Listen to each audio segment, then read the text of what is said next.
So I hope you are getting the slides.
Starting with the first topic for today. It is about history and evolution of Floss. From yesterday's all the day we discussed the content around Floss. So I hope you are familiar with the term and what we are talking about, because already that kind of orientation has been set.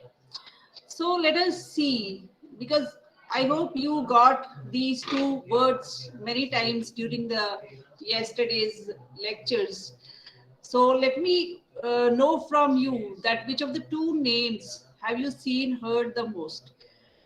You can answer in the chat box. Have you heard about Linux most of the times, or have you heard about GNU oblique Linux? I mean, what did you encounter when you read the literature, books, or research papers, or anywhere you come across these words? So what are the words? Is it Linux or is it GNU Linux? I'm waiting for your answers in the chat box.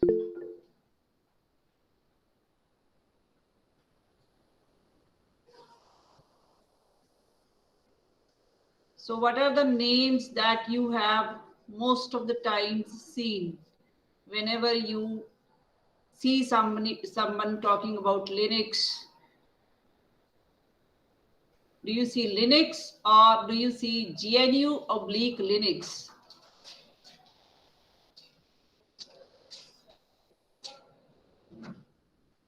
So the responses are almost 50%.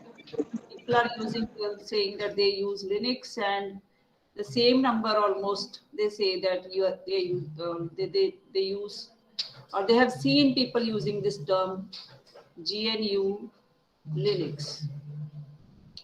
Okay. So this is very important because like we have already seen the issues of licensing, and today's lecture we will be more clear about that. What is the tussle? I mean, why this issue arises, that are we using Linux as the term or GNU Linux as the term? So the issue for this basically dates back to when this kind of free software, the term free software came up. So we will be discussing all this, the history of this Floss. So if we are not much bothered about whether we are using Linux as the term or whether we are using GNU Linux as the term, I think we are not still clear about what this whole fight is about. So we will be discussing the history of free software, the history of free and LIBRE open source software, to understand that why using Linux is not in the right intention, and why we should be adding GNU along with Linux if we want to actually want to attribute to whosoever has worked on these softwares. So free and LIBRE open source software, or we call it Floss. So this is basically related to open source software. We use the term open source software most of the times. We don't make use of the word Floss. So I think after attending all these talks, you will be more aware of that. What does Floss mean? Why are we writing open source software, and why we are not writing Floss? Most of the times when we read the literature around us, we use the term open source software. So open source software is a kind of software nowadays which is dominating the software industry. And it has been observed that more than 90% of software products, they contain open source components. So we can see that a large number of open source components are nowadays being used even in enterprise software, the softwares which are owned by companies with commercial interest like Microsoft, Google, Facebook. All these enterprises, they are using open source components as part of their enterprise software. So it's very important to talk about open source software. It's I think it's one of the most relevant topics nowadays in the information technology. So then the question arises that is Floss free? Is Floss free? So the answer absolutely, we can say whether the answer is yes or whether the answer is no. That depends upon what we mean by free. So what do we mean by free? Normally, when we say that something is free, we come to understand that there is no price associated with it. So it is, if it is free, that means there is no price. So as far as Floss is concerned, it has two answers depending upon what is your meaning of the word free. So if you say that it is free, that means it doesn't have any price associated with it, then you are wrong. So Floss is not free. So we can look at the second part. No, Floss is not free. Software has a price. So when we say it's free, what do we mean is that it is free as far as the product is concerned, in the sense that you can use the product, you can make a copy of it, you can study it, you can make any kind of changes to it, you can just improve it, and you can distribute this to anyone. I mean, your friends, family, or anyone across the globe. You can distribute it to anyone. So that distribution depends upon whether you are distributing the original product or whether you are distributing it after making some modifications of your own. The thing is that the source code of the product, it is in the public domain for all these actions. So that means anybody can copy, study, adapt, improve, distribute. But yes, for this, Floss is free, but it is not free as free beer. So if you want to have beer, you have to pay some price for that, right? So if you want to use Floss, you may have to pay something for that, but it is not that you're just getting it without paying anything. Some financial transactions are involved in this. So if you look at some of the open source softwares, like you have the Linux, you have many softwares from the Apache Foundation. Then one software, I mean, like most of us are using every day, the web browser, Mozilla Firefox web browser. So what we want to, the takeaway from this is that Floss is free in one sense, and it is not free in the other sense. So that means the price is associated. There are financial transactions that you have to take over if you want to use Floss, but it is free for any kind of modifications you want to make to it, or you want to view this, or you want to read it, you want to study any project which is in the Floss ecosystem, you are free to do that.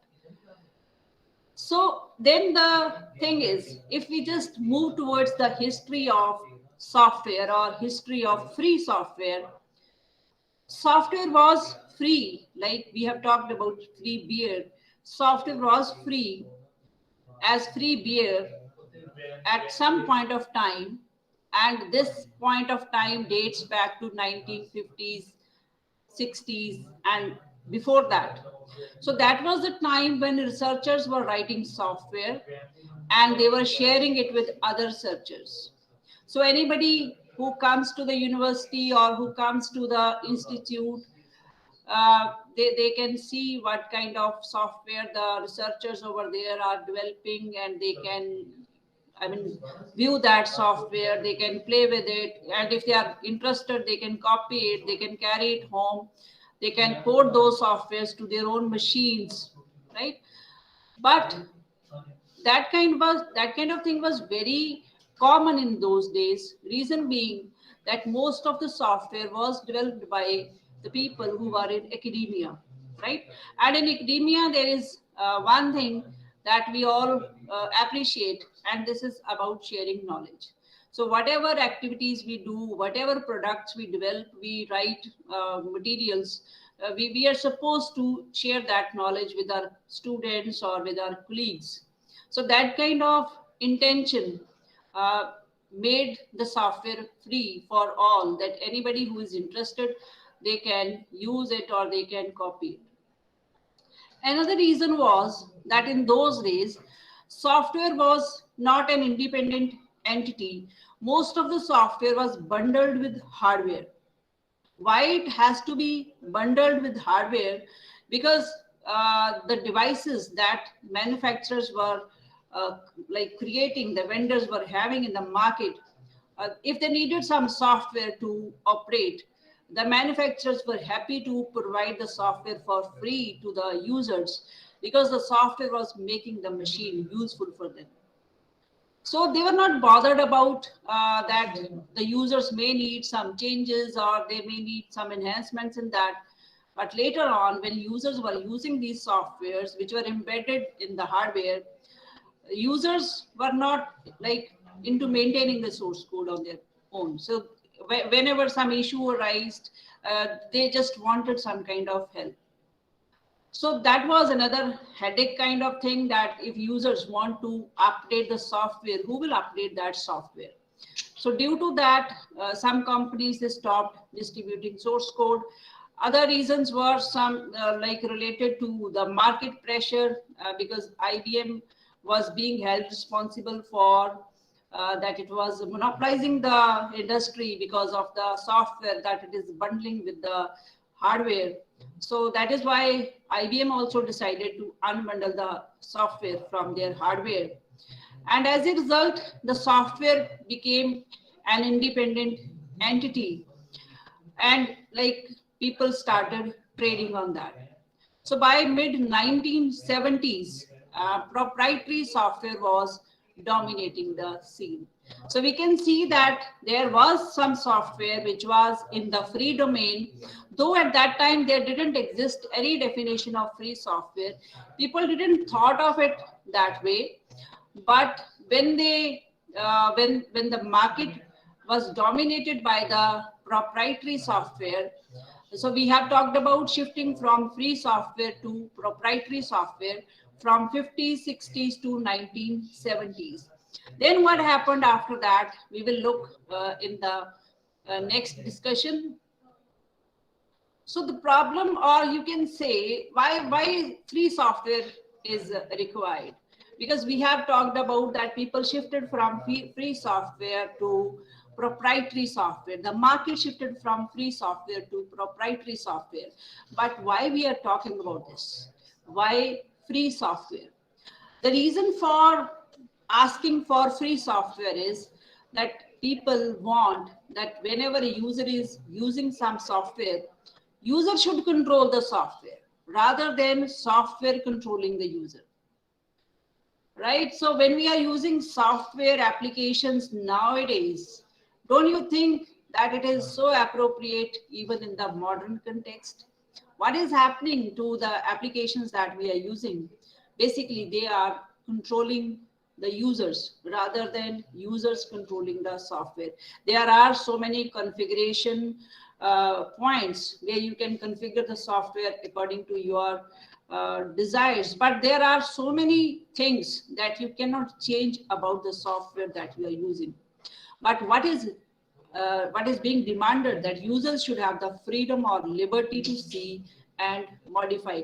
At least I should be able to see that if the application that I am using, it is using some recommendation algorithm, I should be able to see what that algorithm is. And if I want, I should be able to modify. But that kind of freedom, it is not available in the most of the softwares that we are using nowadays. So like yesterday, we talked about 4 levels of freedom. Level 0, where you can run the software. Level 1, where you can study the software and then change it also. Level 2 is when you can make copies of that software and distribute it. And level 4 is, or level 3 is, because we are starting from 0. you can make and distribute copies of the modified versions, the modifications that you have incorporated in that software. So these 4 freedoms, they start from 0. So the reason for adding 0 in the beginning, it was historical, because in 1990s there were only 3 freedoms, 1, 2, and 3, and later on it was decided that the software should not only be free to use, should not only be free for change or free to study, it should be able to it should be free to run as well. So that's why freedom number 0 that was added in the beginning, because that is the most important thing to do with software if we want to retain the freedom. So this was the kind of freedom that was expected from software. But if we just want to study the history of Floss, we have to understand that who were the people who contributed to this idea of Floss, right? So for this, we will be understanding the 3 persons who I think contributed the most and who are talked about the most when we are discussing history of Floss. So some of the names like Richard Stallman, Linus Torvalds, and Eric Raymond. So these were the 3 persons that contributed the most to this Floss, but there are some others also, and we will talk about them later on the next slide. So these 3 persons, they are referred to as the Hacker Diaspora. So in those days, basically, hacker was the term used to refer to programmers who were very good in coding, right? So you can see on the bottom of this slide, we are referring to hackers who were at that time heroes of the computer revolution. So you can think of Bill Gates and Steve Jobs. All these people, they were referred to as the hackers in those days. Nowadays, we have this term being used in a different context, in the sense that we use it when we talk about computer security. But in those days, whosoever was programming, like writing code, and that code which was changing the things so fast, they were all referred to as hackers. So apart from these 3 gentlemen, there were 2 more that we will talk about in this slide, but there were many others also. So Tim O'Reilly and then Christine Peterson. We will come to know about their role in the next slide. So what they were doing. So if we just look at the 3 gentlemen, the 3 players, you can see who changed the game. The Richard Stallman, that person was like he launched the free software movement. He was working with MIT in 1980s. Then Raymond, he supported the idea of changing the term free software to open source, and his role is most in the 1990s. He wrote a very famous book that goes by the name The Cathedral and the Bazaar, right? Then comes Linus Torvalds. We all know that he created Linux, but I don't think many of us know that he also created the Git, the version control system. Linux is basically a product that everybody wants to talk about when they want to talk about the success of the open source software, because this is the software which is the most successful software in this paradigm. So Git is used for version control, and Git is there, but there is another software which is not free and open source. It is GitHub. GitHub is there due to Git. So when we say that open source software, it is being used in a lot many enterprise software. This is one example that GitHub is using Git. Git is open source, but GitHub is not. So these are the pictures. I thought it might like make you more interesting to see who are the faces behind these names. So Richard Stallman, then Eric is in the center, then Linus Torvalds, right? So Richard Stallman belongs to one generation and Linus belongs to another generation, and Raymond basically was a kind of bridge in between the two. So what happened? We start from the first event in this context. The GNU project was launched in 1983. And if you can just look at this slide, I've just taken the content as such directly. What the first line says, it says free Unix. So Unix was the most popular operating system at that point of time. It was created by AT&T Labs, and AT&T Labs at some point of time thought of releasing Unix as free, but due to some other kind of problems, they couldn't do it. And Unix was not open, not free, because the term open source was not there at that point of time. So somebody felt that Unix should be made free. If it is not free, we are going to create a operating system which is quite compatible like Unix operating system, and which is more or less technically very similar to Unix, but that will be free, right? So the difference will be that we are going to create a new operating system which will be technically like Unix, but it won't have any price. So that was the time, and the person who introduced this idea was asking for help from the community in terms of time, money, code, programs, or any kind of equipment that might be needed for this project. So this project was launched in 1983. So who was the person behind this idea? That person was Richard Stallman, like we have talked about that fellow.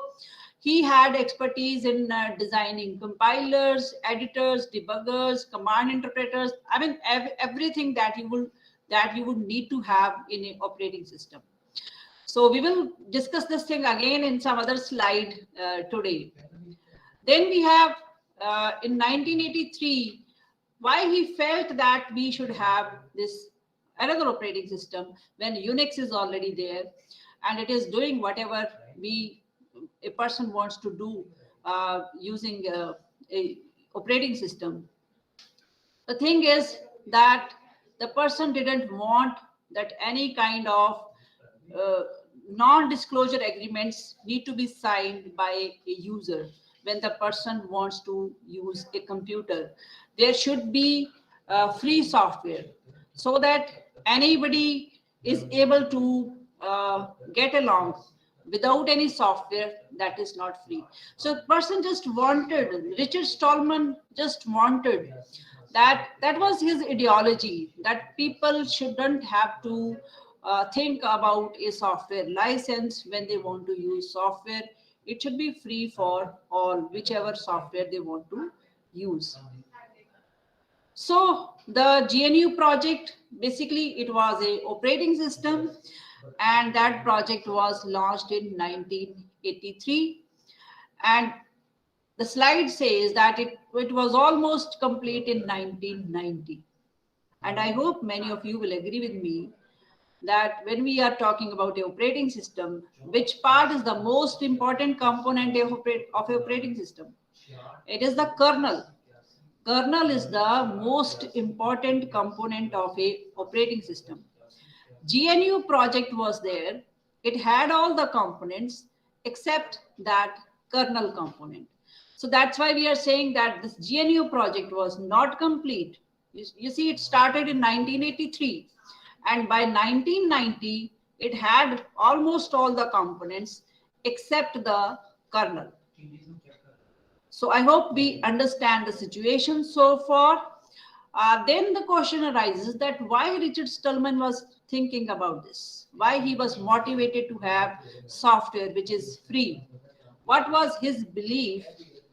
That computer programs, they are easy to copy and modify. Like we are students of software engineering, we are students of computer science, and we come across this, that one of the properties of computer programs, that they are easier to copy and modify. And at some point of time, we also see that this thing is something which is not very good about computer software, because it is giving some kind of idea to a layman or to anybody who is using computer programs and who is not developing computer programs, that it is not that easy to copy and modify a computer program, right? You have a whole system set up. You just can't play with it like without any kind of major changes in the computer programs.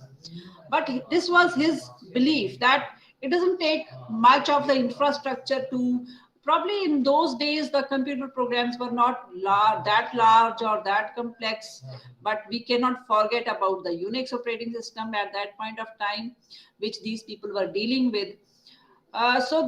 His idea was that computer programs are easier to copy and modify. You can imagine that if you have to modify a chair, right, you need some kind of hardware if you want to add another leg to a chair, but that kind of thing was not expected from a computer program, so you can easily modify the lines of code. Then his another belief was that social needs are also very relevant, right? So whenever some information is there, it should be available to everyone in the society. People, they should be able to control their own lives. I mean, software shouldn't be controlling their lives. And third thing is that the spirit of voluntary cooperation, that we are living in a society, everyone should volunteer to do something in the society which is in the good interest of the society. So that was his belief. And he believed that the systems that you are not, that says that you are not allowed to share or change software, that kind of thinking is antisocial and it is unethical. So that was the kind of ideology that Richard Stallman had. As far as price is concerned, he didn't deny that price is not important, but what was his idea? That some people write useful software for the pleasure of writing it, right? So if somebody is writing it just because he finds that coding is fun, right, he can or she can devote time and effort for that, that should be welcome. But if you want more software than that, so if people are contributing software just out of pleasure, they are writing it, it is okay. But if we demand them to write more than that what they enjoy, then we have to raise funds to support them, right? So he was not against adding this price component to software, but he was of this opinion that if people are interested, if they can find free time to write software, they should be doing it free of cost. But if we want more than that from them, then we should support them with funds. So this quote is attributed to Richard, that free as in freedom, not free as in beer. So as beer we can't get without money, that was not the purpose with which he, you can say, developed this ideology that the software should be free. So these are some of the reasons that why Stallman was more motivated to go for free software, because at one point of time he wanted to customize a printer in his office, but he was not able to because he didn't have access to the source code of that printer. So that was one reason why Richard Stallman instantly decided that we should look for some options where the software is free, so that anybody, those who want any kind of change, they can make those changes in the software. So then this new operating system, GNU, basically it's a recursive acronym, which means GNU is not Unix. So you see, Unix was a full-fledged operating system existing at that point of time, and Richard Stallman decided to create another operating system on the parallel lines but only with one difference, that the source code of this GNU operating system, it will be available for people to change it if they want. So the ideas, the technical ideas, they came from Unix. What was the principal goal of creating this software? To have free software. The GNU operating system, it doesn't have any technical advantage over Unix, but there is only social advantage, that people are cooperating to develop this software, and ethical advantage means that it is to respect the user's freedom. So in 1984, what happened, that Richard Stallman had to quit his job for creating a new software sharing community for supporting the idea of GNU. So I hope you remember that 1983, the GNU project was launched. Then in 1984, Richard Stallman has to look for community which can support this idea, and he had to work for full time on this after quitting his job at MIT. Then in 1985, in the next year, this Free Software Foundation was established. And this was basically, you can read on the slide at the bottom, that this Free Software Foundation was dedicated to eliminate restrictions on copying, redistribution, understanding, and modification of software. And he has again emphasized this in this, that the word free in our name does not refer to price, right?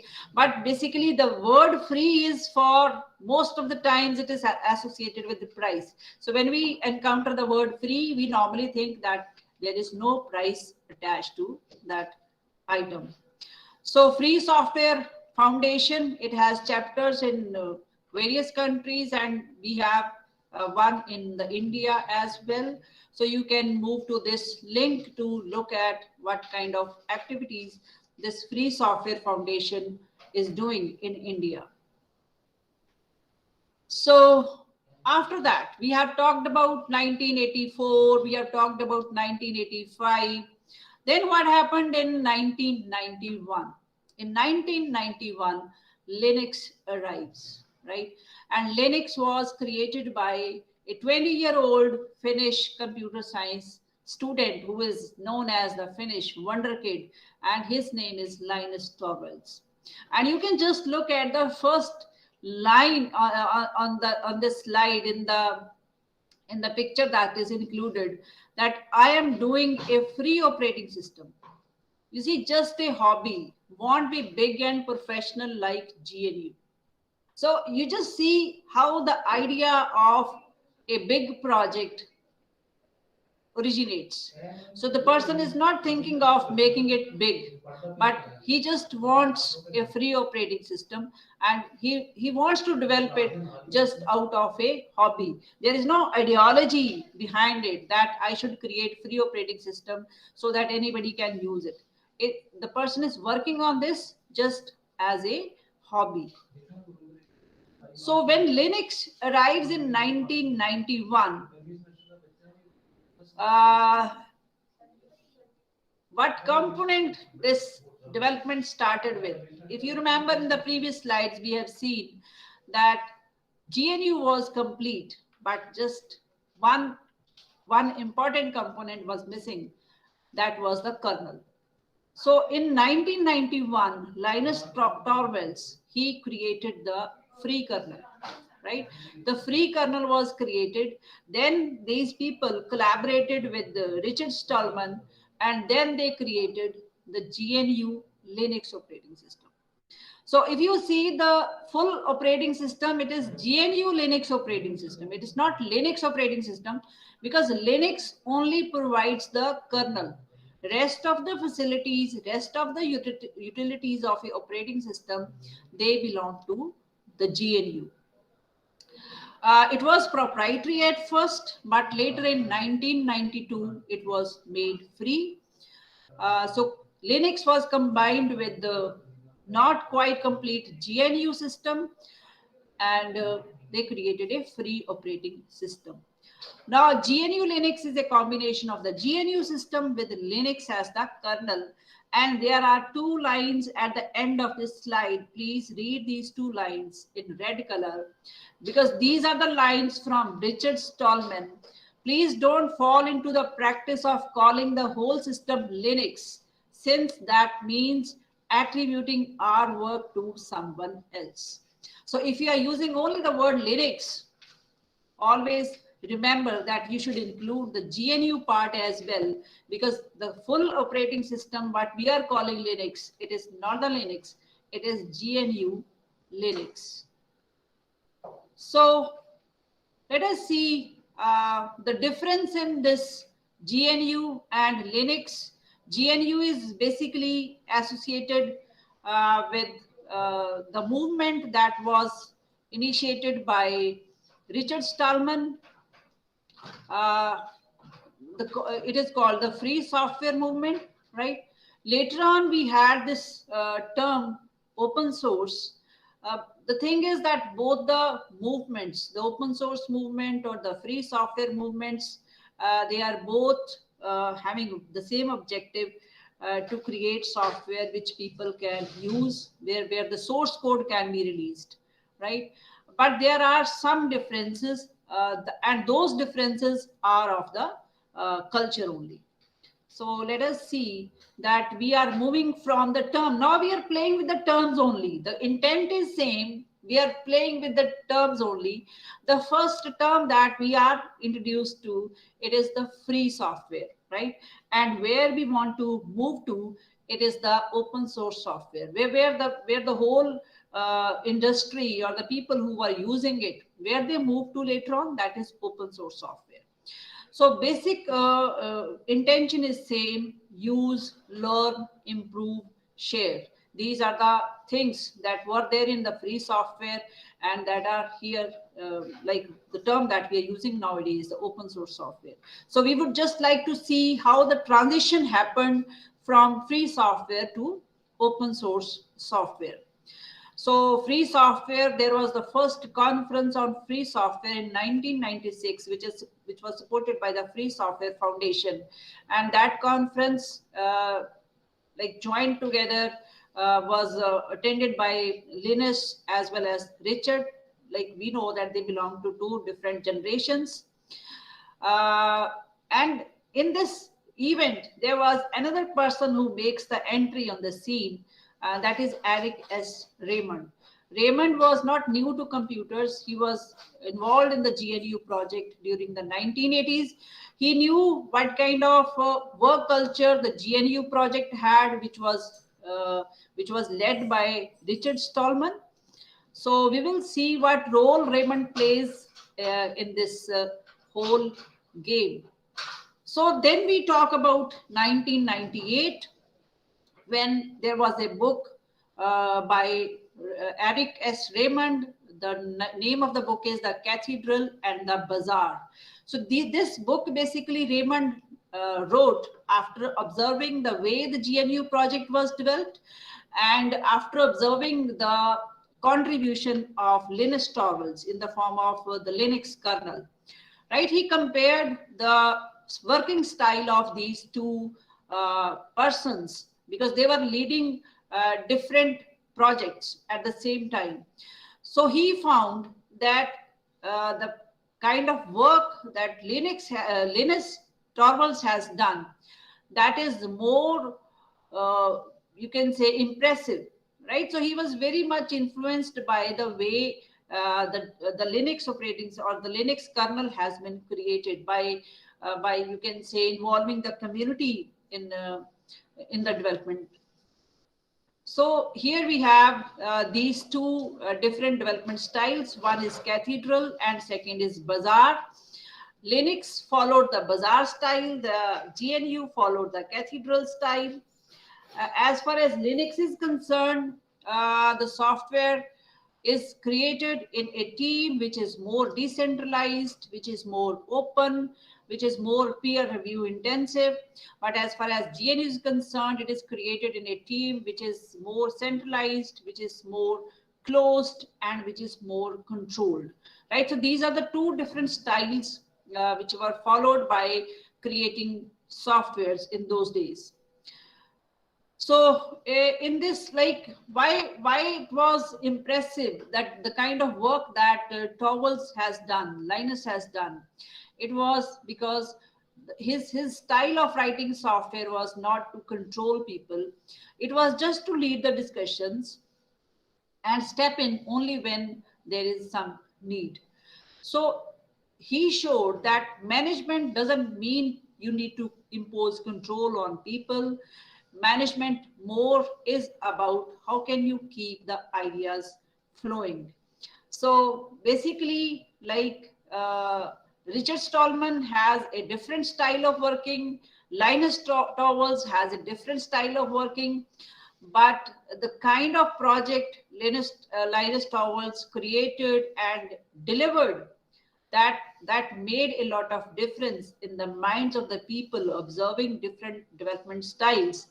And they found that this bazaar style of software development, it is more impressive in the sense that in the way it delivers work, the amount of work, and the quality of work. So this style of writing software attracted more attention. So there is one law, like you might have read it somewhere in software engineering, Brooks law. So Brooks law says that when you are adding people to a project, that may make the project delayed. But the bazaar style of software development basically refuted this law, that like when Torvalds worked on this software development, he involved so many people in this. And still you can see that even now, the Linux operating system, the repository for the Linux operating system, as it is available on the version control systems, like we can access it through GitHub also, that has, you can say, the maximum number of people who are working on a code repository. So involving more and more people, it'll not delay the project, but we have seen and people have observed that it takes so much effort to develop software which is robust and which is of good quality and which satisfies the needs of its users. And Raymond observed that this kind of development style is basically revolutionary. So Raymond started writing about this. Raymond started comparing both the styles, the cathedral and the bazaar style, in his research papers, and he wrote a book on this also. And the influence of these writings was that some of the companies, they started releasing their source code, right, in the way like it was being created by Linus Torvalds, that create the software, a community creates a software and then releases it for the public to see. So Netscape Navigator, that was the browser that was released by Netscape Communications, and they were influenced by Raymond's writings. So this was created, no doubt there was some other reason behind this, because Microsoft was bundling Internet Explorer with Windows 95, and that was eating the web browser market. Netscape Navigator, which had at one point of time 80% of the market, they were losing their market due to this Internet Explorer. So they wanted to launch it as free software, and they did it in 1998.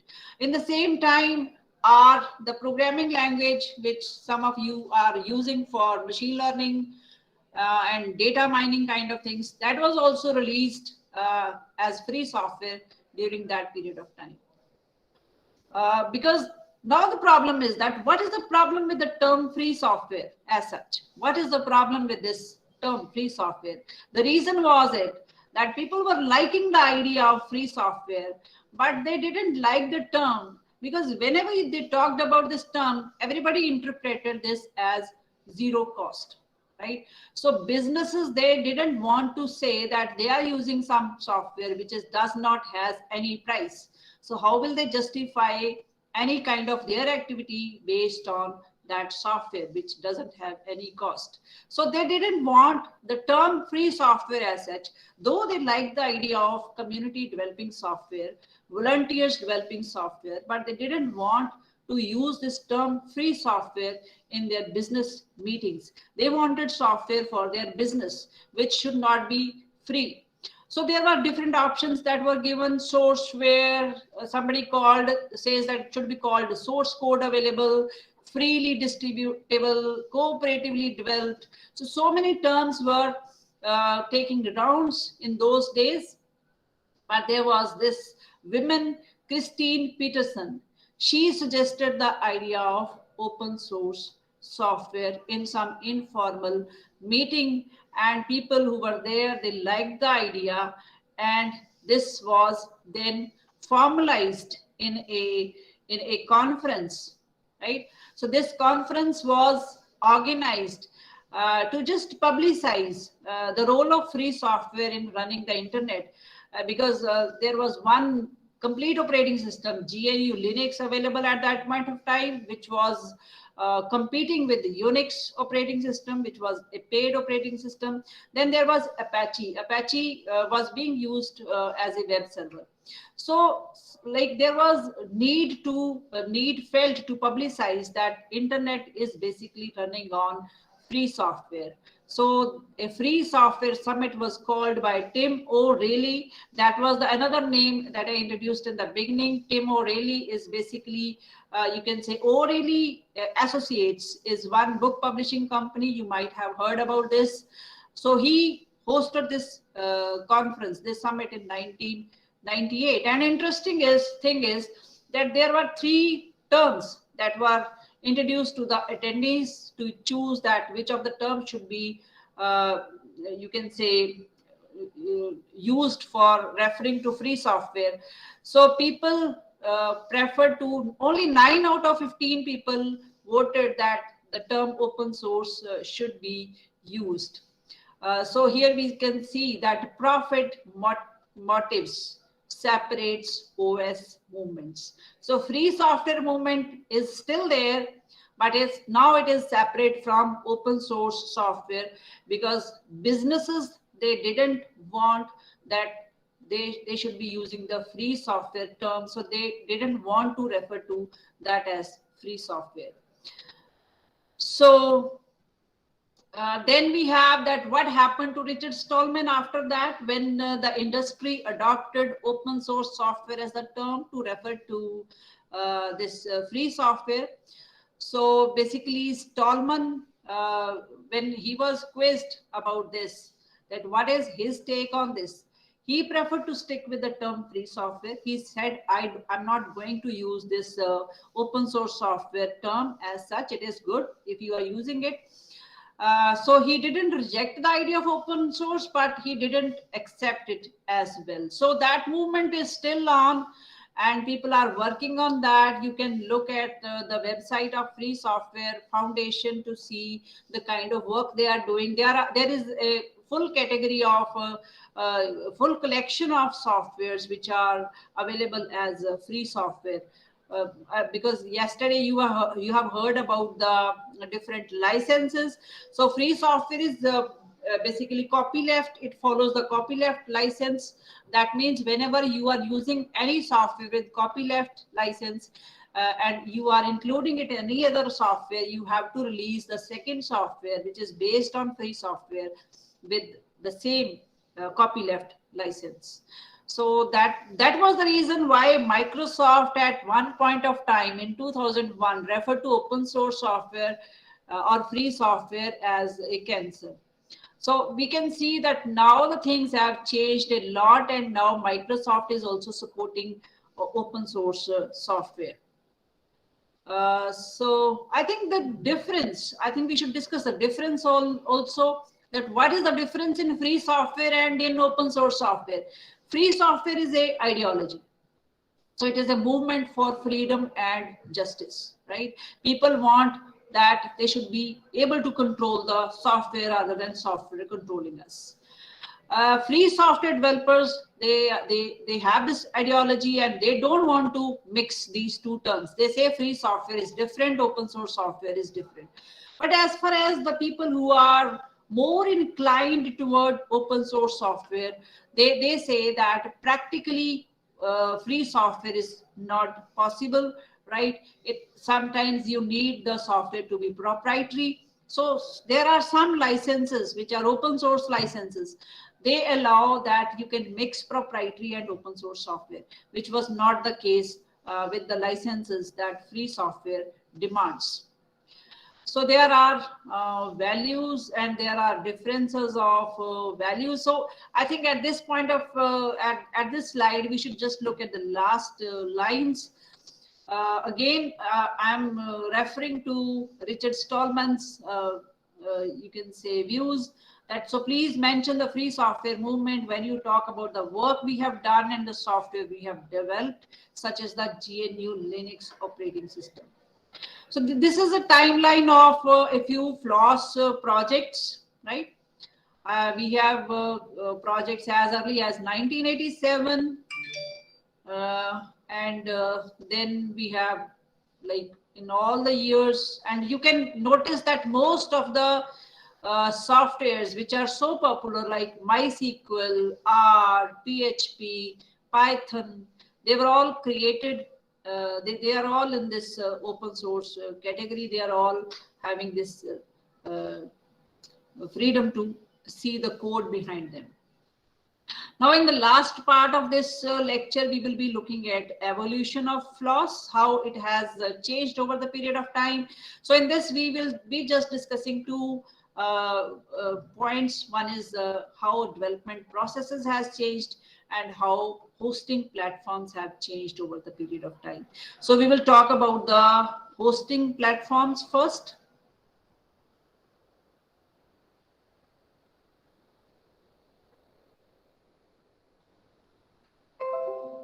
So we will talk about the hosting platforms first. Initially, when the operating system, open source softwares were made available, they were distributed. They were distributed in the form of a tar file. Tar file is a kind of archive file, like we have a zip file. And developers, they were using mailing lists to communicate with other developers to collaborate on that code. So how they were sharing the code, they used to save the code in the form of a tar file, and then they used to send that tar file to the people who were interested in working on that software. So this was the initial way how the software was being accessed at that point of time. Then came the hosting platforms, like we have the source, then came source code management systems. In this category, we have CVS, concurrent version system, and then subversion. These were popular in 1980s and 90s. Then we have development support sites, like you might have heard about sourceforge.net. And let me see if we can just go and look at the sourceforge.net software support site. Then you have openhub.net software support site, right? Then you have this Savannah. So these are different platforms which are providing support for hosting open source software projects. So if you look at SourceForge, it has a number of projects, 30 million users are using it. And you see the complete open source and business software platform. So they just don't want to shy away from this role that businesses they play in this software industry. So these are a few of the ways, the way they are popularizing the projects by open source projects of the month, right?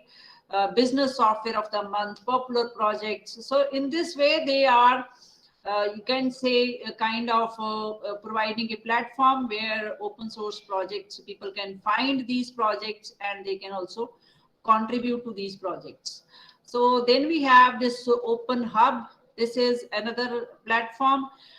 which is publishing details of most popular project like Mozilla Firefox on their platform. They are saying that it is having the maximum number of users, most active contributors. So this is again a place where developers can talk about open source software. And then you have this is Savannah. This is again a software platform. You might have noticed that this website has GNU as one of the server name, gnu.org. So this Savannah is being hosted by GNU. And GNU, we know that this is for the Free Software Foundation, the project that was created by that foundation. So you can use, if you want to go for free softwares, then you can explore this website for that purpose. So then we have the change that was there in 2005 when the Git, the popular version control system, that was released. And then came GitHub. GitHub was founded in 2008.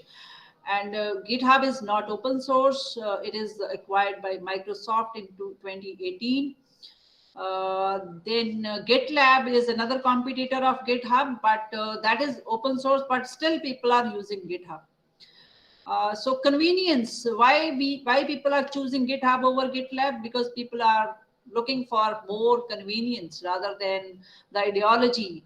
They just want a platform which they can comfortably use and which can provide them better tool support.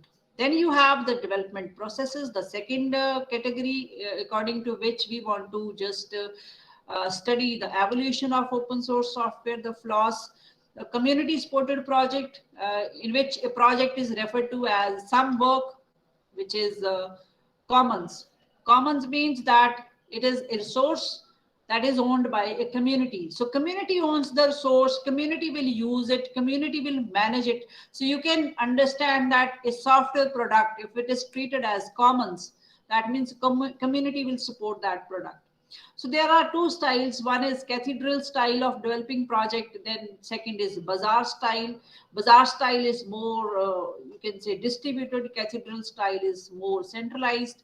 Then there are projects which are backed by foundations, and then we have corporate supported projects, right? So we have already seen these two styles, cathedral style and bazaar style. So foundation based projects are like, you have heard of Apache Foundation, Eclipse Foundation is there, GNU, this Free Software Foundation is there. So there are some foundations which are working on projects by a mix of paid and volunteer developers. So they are supporting these projects in terms of workforce, which is paid, as well as who are working, who are contributing free. But the thing is that anybody cannot be a contributor there. People have to have some important and continuous contributions to become members of this. And the funding is based on public funding. And then there is some private not-for-profit funding, indirect funding. Then comes the last, corporate involvement in open source software. So then there are some different ways where corporates can contribute in open source software. Companies can ask for volunteers to collaborate in free projects that they are, you can say, monitoring, or they have launched themselves. Then they can also support volunteers, and they can also ask the volunteers to collaborate with them on their free project. So if there is some software, they can just support that software, right? They might not own the software, but they can just support the software if it is open source software. But in the same time, if they are developing some free project, they can ask volunteers to collaborate on that. So we have example of that. The Red Hat software, it falls in that category. So let us see how open source software developers are supported, right? So that support comes in this form of sponsorships. Sponsorships, they can be managed through Patreon. Patreon is a platform which you can use whenever you are doing any kind of freelancing work. You can ask for ask people to sponsor you on this platform Patreon. Then the GitHub platform, it also has a kind of component, GitHub sponsors, where people can provide sponsorship to products or to different developers. Now this is a newer practice of open source developers raising money. The developers who are working on open source projects, they can raise money from their fans and users. So you may not have a salaried job. If you have a salaried job, that is just independent of this. So you are working on a project, you can ask your fans or users for this. So this is an example of a developer, and the developer is getting sponsorship from other developers, and the developer is also sponsoring some other developers. So let us look at this profile. If you have any questions, you can drop in the chat box, but I'll appreciate if you can open the mic and ask your question. So this is a profile of a open source software developer, and you just read with me that what kind of sponsorships that developer is asking for. So there are many tiers, right? That you, if you are a sponsor, you can select any of the tiers. If you just want to support this developer for a month, you can like donate $20 or any kind of amount that you can afford. Then you can denote $5 a month, $10 a month, $50 a month. So depending upon if you are using this software that this developer is devoting his or her time, you can donate money for this. So we will talk about this later in the next session also. So you can donate $50 a month, $100 a month. Any idea up to which it can go? Yes, let me see from your side. What do you expect? How much it can go up to?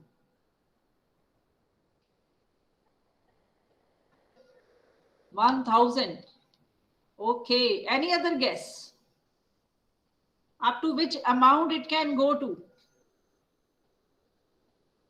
So Suleiman, is it a wild guess, or you have some idea? You have seen these kind of sponsorships? Yes, Suleiman. Is it just a wild guess that you are making?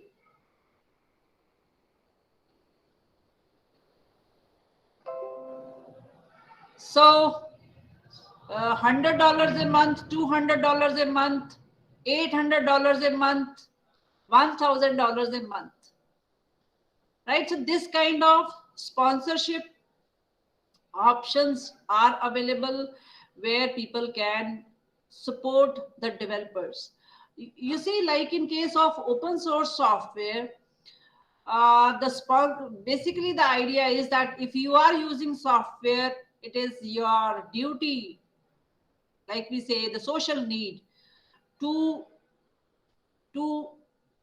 provide back some kind of your expertise. So if you are using someone's code, it is important that you also contribute some code to that code base. And if you don't have the time or you don't have the skill to contribute code or any other kind of support to the software that you are using, you should at least like sponsor them, or at least like bear some of their cost in terms of you can say sponsoring or providing some grants, financial aid, right? So that way this kind of feature is available. If you are not contributing through code or any other kind of support, you should provide some kind of financial aid to the person who is working for you, who is creating some kind of product that you are using. So Suleiman says that this was just a guess, but you were so right. Right, $1,000 per dollar. Sorry, $1,000 per month is the option that is available, which you can contribute to sponsor a developer on the GitHub platform. So that's all from my side for this session. Any questions from your side? Any questions? So I think then we should finish this lecture as such at this point of time, and let us meet again after 10 minutes. Or should we continue directly after this? Yes, if something break. After a break, how many minutes? 10 minutes break or 5 minutes break? 10 minutes, ma'am. 10 minutes. 10 minutes, ma'am. Okay. Thank you.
topic, you should know what is FOLS. From last 1.5 days, you all are listening on the introduction of FOLS. What are the legal issues that you have in the FOLS? I think you got some view about this this FOLS, or you call it as open source projects, basically. So so let's be gonna start with this. I'm not. If you have any questions while I'm presenting, you are free to ask me anytime. And secondly, when I say if I have certain tasks for you, it would be better if you participate in the better way, because the tasks that we are going to perform are very easy. I'm not going to bother you much. The things, because if you talk about these applications can only be feasible if you know what is the thing that we are discussing. Then we come to the application part, look for some applications. It might be the case that you are already familiar with some of the applications. Okay, so let's see what we have to think, what the thing that we have. And if somebody is a bit tired from the first session, you can just stretch and do the stretch and come back to the session. Okay, and I'm gonna start with this now.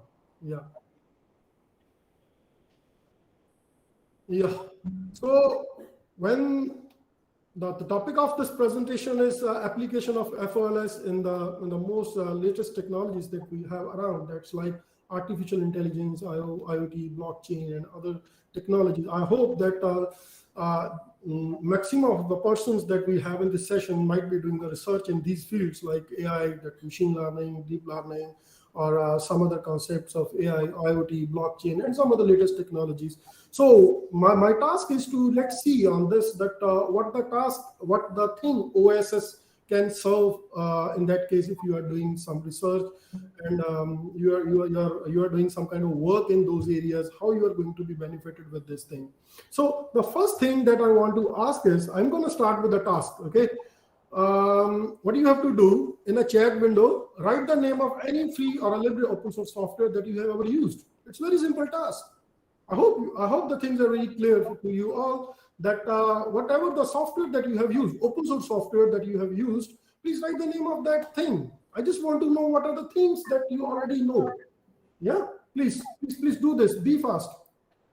Somebody write Python. Very good, man. Very good. Linux, Mozilla Python. Very good.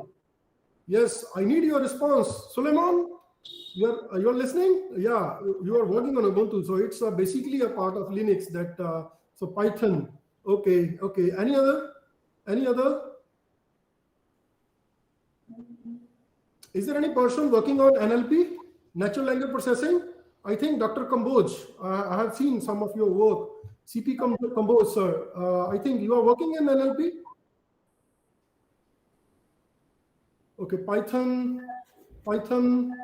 and Python. Okay. So if I ask, let me share. So you have written, most of persons have written Python and Linux. Okay. If I ask you a question like, you all are using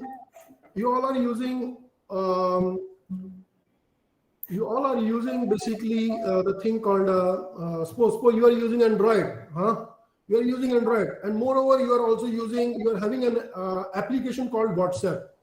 Okay, why do you think the WhatsApp is not open source? Yes, please write. If feasible, you can write. If I have a question, you write Python. Python is very good. Yeah, Python is an open source. It is being developed, and it's all the code is available online, and you can participate in that. Ubuntu, it's right. But why do you think this thing called WhatsApp is not open source? You are downloading it and you are working on it. No cost is involved unless you have a subscription for that. Why do you think that this WhatsApp is not open source? Suleiman, the codes are not available. Okay, then what it is? Suleiman, then what it is? Then what we call it as? It's not a free source. Yeah, very good. It's not even a free software. It's not even a open source software. You're right. Okay, but it is a freeware. Okay, you are using the software. Okay, you are using the software, you're not paying anything, and moreover you're not having the code files with you. That's right. That's right. Okay, so let's come to the thing. Yeah, next. Now, when you talk about the concepts and the applications of FOLS, you need to understand the basic concepts, how this open source software and how this FOLS will work. Now, if you see this image, there is one person who is doing some kind of hard work. Okay, I hope you can easily understood that this person is constructing something by using some blocks. You call it as bricks. Okay, he constructing something, he's doing some part of work to do or to develop or to construct something that he want. Okay, now if in case he has to do all this task individually, suppose he want to construct a 10 feet wall. Okay, he has to construct 10 feet wall. The resources are there, all the things that need to be managed, that is a single person has to do all the things. Now, if the blocks are there and the person is going to do all the tasks, you can imagine the time it's going to take to develop the things. Now, if I'm going to say the concept of, according to the concepts or as per the concepts of free open source softwares or a free or a open source software, you can call that somebody is working on some concepts. Okay, somebody is working on the concept, somebody is working on some software or written some program or written a one version of the code. And what he does, he put that thing onto some place. Okay, that place is called there are some hosting there are some hosting websites on which the versioning or on which you can host your projects, on which you can put all the material of your software onto those projects, onto those sites. For example, the GitHub is there. Now, what is a GitHub? GitHub is a place where you can put all your repositories. If you are developing something, you take that repository, even your code, all your README files, and all the licensing that you have. You put all these things onto the GitHub form, and you make that project as a public. You make that repository as a public. Okay, so that is the thing that in the concept of free software or in the concept of open source software, I simply call it as FOLS. The concept is that you have done some work and you are looking forward to the community to contribute to your projects. Okay, so it's going to be a collaborative kind of work that we are having in this FOLS kind of environment. Okay, and one more thing that you need to understand, there might be some people, those who are new to this FOLS or OSS, they know the basic concepts of FOLS. But when you talk about the repositories now, there, if you open the website, let me show you that also. If you open GitHub, see this. When you open this GitHub, okay, and I'm searching, I want to search some of the repository on this GitHub. Let it be Notepad.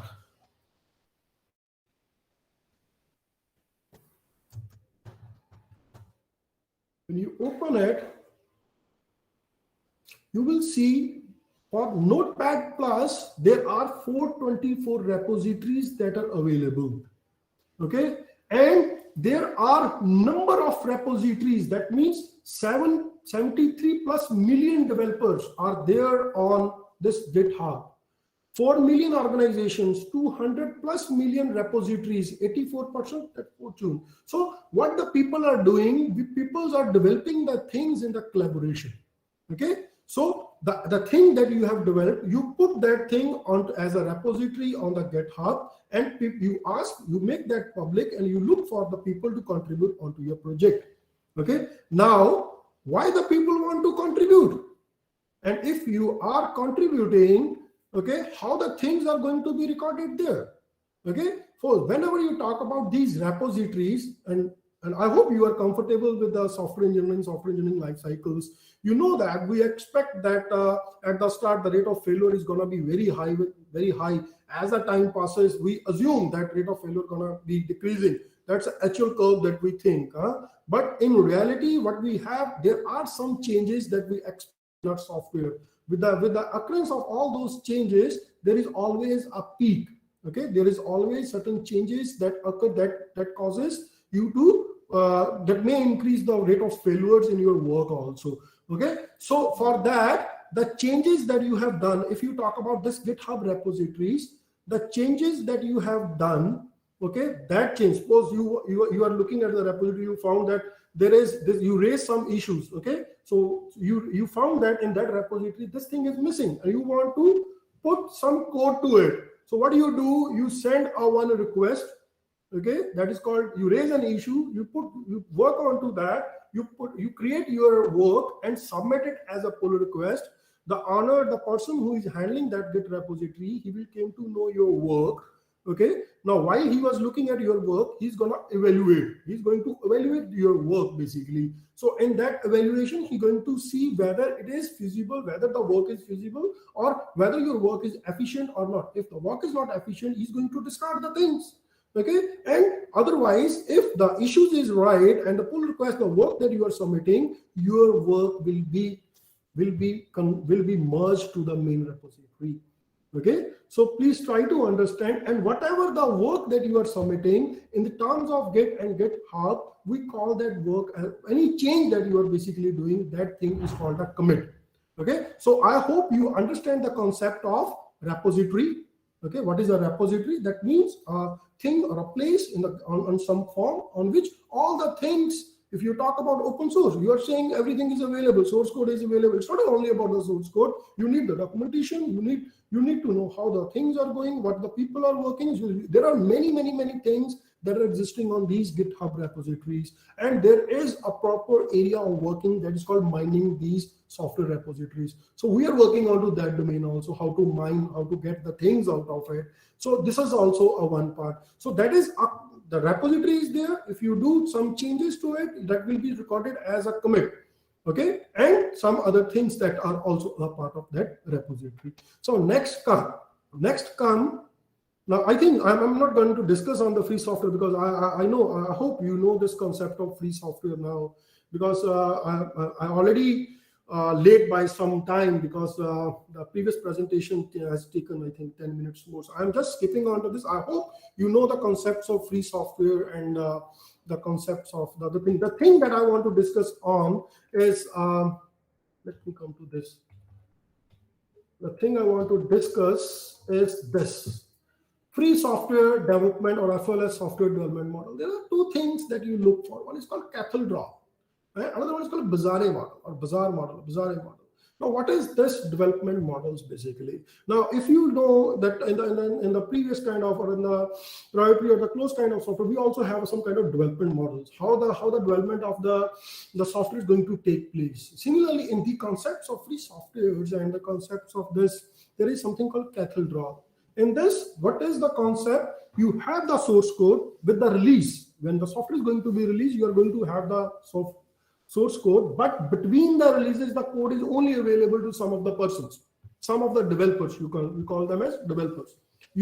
Everyone is not going to have all the codes at every time. There is some restriction on the distribution of code. So there is one example called GNDU Emacs that works on this, that is being developed by using this cattle draw development model. Now there comes a Bazaar model or a Bazaar model. Okay, that is a Linux kernel. Linux kernel is an example of that. Now how the things are going in this? Okay, basically what do? You look for the collaborations. You look for the collaborative kind of work. That is an approach that is proposed by Linus Torvalds. Okay, this is the Stallman says the collaborative kind of approach, the collaborative kind of process over the internet. This process or this thing is being introduced by the Linus Torvalds. Okay, so this is a great contribution of that person they called Linus Torvalds. He contributed. He came up with an idea that the things can be developed over online, and many other things can be feasible with online collaborations kind of work. You can construct, if the things are available, if some base is available, and you want to construct a whole building onto it.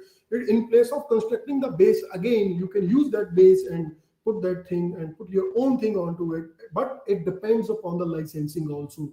You need to look for the licensing, okay? The terms, I think we have a full lecture on the licensing, what kind of licenses we have, like academic licensing, like we have permissive kind of licensing, we have copyleft kind of licensing, then we have reciprocal, other kind of easy reciprocal kind of these things. Okay, so apart from all these things, what do you think that, so these are the needs for the FOLS. If you talk about open collaboration, flexibility, high quality software, community support, cost, all these are the features of FOLS. That means the free libre open source software. But the task to write some challenges you think that you resist you to use or contribute to the FOLS. You're talking about Python, fine. Okay. Now, why do you think, what is the cause that resists you to participate in those any kind of commit that you have ever done? Okay, any type of contribution that you have made to the development of any of the open source software?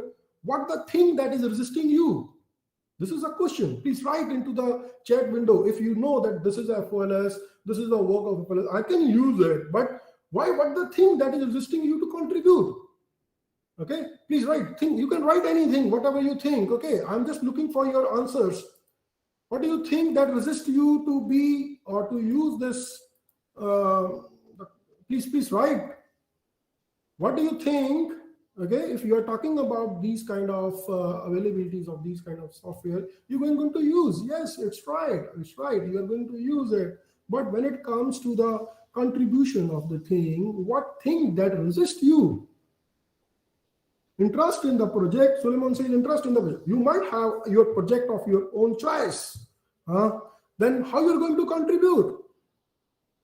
What resists you? There are a number of projects available online. I hope Suleiman is one of our foreign students in this Department of Computer Engineering and Technology. I know you have a Git repository, you put your projects onto it, but how many projects that are available and you contributed? Suleiman, any of the project that you have contributed? So what the challenge exists, okay, let me, if you are not going to write the challenge, let me show you the challenge then. Some challenges are, the first thing is people are not aware how to write, how to contribute, where to contribute. If you are talking about these things, then the way you are going to contribute, it's not only about the writing the code. If some software is there, you found some issue in that software, you raise an issue. Okay?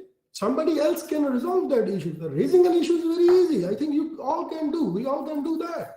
If you found something is missing in a software, you raise some issue. You found that this code is not working fine as per the written documentation. Okay? Then second part, I'm talking about the documentation. If you talk about the proprietary of the kind of software, the proper documentation is available. Now, what the documentation is available with these open source or the FOLS kind of softwares, it's just the repositories, commit messages that you have, okay, or even the README files that you have. And another thing like now, if there is certain repository in which these commit messages are not showing anything, what the changes are being done, because commit messages, when you talk about these changes are always being done with the help of some commit. Okay, there is always some message that is being written. There is a title for that commit message. There is going to be some body for it. Then the things that you have done in that, so that the future persons, those who are going to use this, they can easily know, because if you have done something, it is known to you. Okay, you can know that I have done it. But if I'm going to work onto your project, the thing is how I'm going to understand what you have done earlier. Okay, there need to be some proper documentation. You can also contribute in the part of that documentation.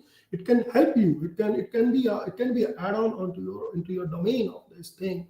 Now, the next challenge is some of the people might think that these softwares are not secure. Okay, these softwares are not secure. I'm concerned about the security of the things that I am having. So now the security, if you talk about these security features, there are two ways to secure the things. Okay, I have a full talk on this security. Let me give you one view on this. If you have something very valuable, okay, what do? You hide it from all other persons. But if you are hiding those things from the community or from all the people, it's not going to be in the concepts of FOLS. Okay, but if you are having something Okay, if you are having something like you put thing into some kind of cabinet and lock it from the outside. Now you can put that cabinet in somewhere, and but only you have the key that you can open. Similarly, if you have, there are two ways to do the security. One is called security by abstraction, that is hiding the thing. The another way of doing the security work is that you can do some kind of encryption. That the thing that you feel is very confidential, that thing can be done with the help of encryption techniques. And the another thing that comes to most of the people, that the quality of the things that we are having, the developers are basically the people from around the world. They are going to contribute. There are multiple contributions onto one issue that is being raised. So quality is never an issue. And one other thing that we think is the technical depth. If something is, if you found that your software is missing some work, and for giving some solution to it, you just give a very easy, you choose a very easy kind of solution for the problem that you are facing. When you are facing that, when you are giving that solution for that problem, you forget about the future scalabilities. And when in this concept, if you have to rework, then okay, if you have to rework onto the concepts at a later stage, it's gonna take much of your time. Okay, and the second thing that resists people to use and even to use and to contribute is the licensing issues. People are not aware, what can I do with it? I have seen that yesterday, somebody writing, sir, can I copy the software? Can I copy the code? Okay, you can. I'm gonna show you some of the applications that you will be surprised to see that they are being developed from some existing software, some existing repositories that are open source. You can do, but you have to look for the licensing issues. So this is all about some of the basic concepts that I have to cover in what is FOLS and how the repositories can be, how you can contribute, what the things is resisting you to come to that part. Now come to the application. Okay, now I'm going to discuss on the applications of the FOLS from the various perspectives. Okay, first see this. Let me come to that slide straight away. Yeah. So the first, some of the common examples. I hope you all know what is an Android. Many of you are having the Android phone. Okay, is it? If you are talking about the Android is an open source project maintained by the Google. The basic version, the original base of this Android is basically called Android Open Source Project. Okay, it's available, it's open source. Now, when it comes to your phone, you're saying my phone is an Android. If I have a question for that, is it a free software? Is it an open source software? Then what are you going to say? Let me show you that thing. The most of the people you're going to be amazed that the thing you are running, the phone that you are using, it's not running. You are not running the pure AOSP, that is Android base version software. That's purely open source. But how the companies are doing, they are using that AOSP part to put their own services into it, like Google. What the Google is doing, he's developing Android phones. Okay, on the hardware they put the this AOSP. Onto that, what they do, they put their own services like Google Play services. Now, is it a Google Play services is an open source? No, you can't get the code for it. It's a closed source services. Okay, so when you talk about these kind of thing, if you suppose somebody says, sir, I don't want to hey, listen, I don't want to use this Google services. I just want to run AOSP. Yes, you can use it. The code is available. The thing, but the thing is, when you put AOSP onto your this device, the thing you are going to feel there is something that is missing. You are not able to use the Google services as such. There may be some weird issues. There are some applications that are compatible with the Google services only, that require the Google services like Google APIs. For example, Google Map. If you want to use those kinds of API, you have to install the Google Play. Okay, you need to log in first before using all those services. So this is the basic thing that I want to tell. That you are using Android. It's an open source. What is the application of that? And a common example, what the people have done, they have taken that AOSP, they have built a full structure onto it, put some their own work within the terms of that licensing, and they are putting their people to use. Now they are earning basically what they are doing. They are from their own work. They are earning from the open source. They are using those things. Okay. Now let me show you that. So is Android really? This was a question. I have seen that. This question was answered by Richard Stallman. He says, he look at the Android, he say the versions Android 2.0 till Android 2.0, it's a free source, it's a free software. But when it comes to Android 3.0, yes, it's open source. But many of the functionalities that you are talking that they are existing in that, it's not an open source, it's not a free source, it's not a free software exactly. I hope you understand the meaning of free software now. Okay, if there is something called free software, that four basic pillar, that four basic freedoms, the use, study, motivate, and share. I think modify and share. All these things. You already have many talk onto it. So when it comes to the Android recent versions, in what the Google is doing, he put his own software onto it. So it still the development is open source. But some part of that is not open source. It's not coming into that free software domain because the licensing, okay, and even they are hiding some of the code, some of the functionalities from the users. Okay, now the next thing, there is something called Chromium. Okay, I hope you have heard about Chromium. Okay, Chromium is basically a browser. It was developed as it was an open source project. Many of the well-known kind of these web browsers like Google Chrome, Microsoft Edge, all are basically Chromium-based browser. Okay, the development of these Chromium-based browser is basically open source. Anybody can onto the internet, they can contribute, they can do the work. But when it comes to the Google Chrome, it is a specific product of Google. Okay, some part that Google Chrome is showing, it might be the code is not available. It's not fully open source. You can't say that.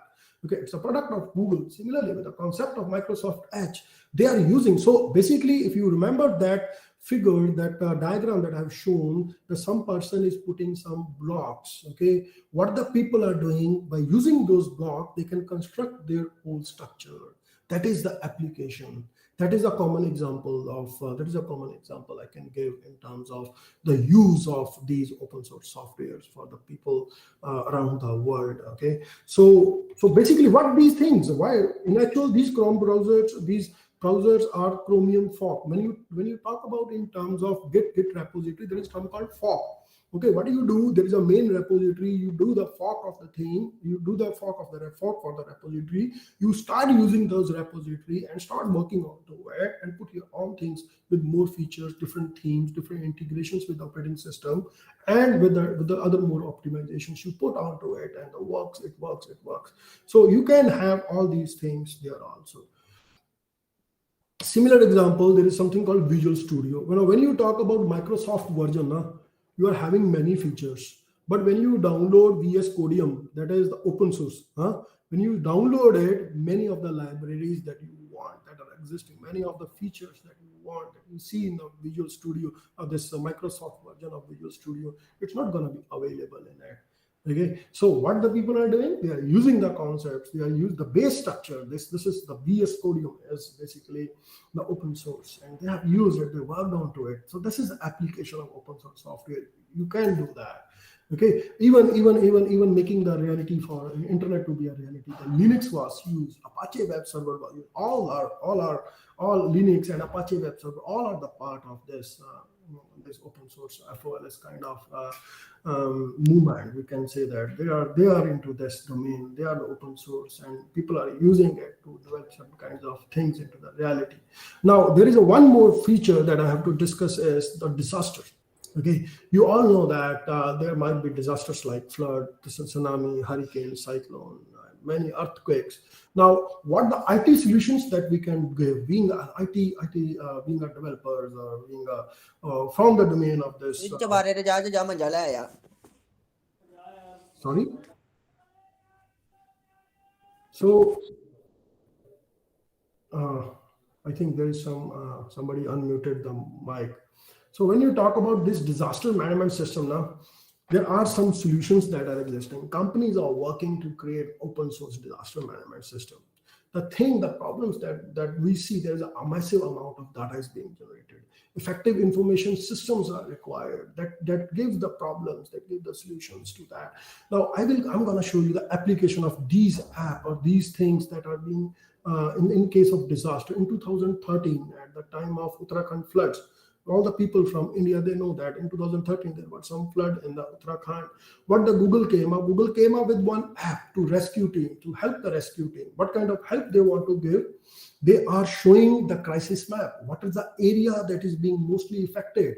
What are the various relief centers around that part, the traffic and the medical facilities that are available? All these apps, okay, all these things are open source. You can see that. It's also provide web-based solutions as a person finder tool.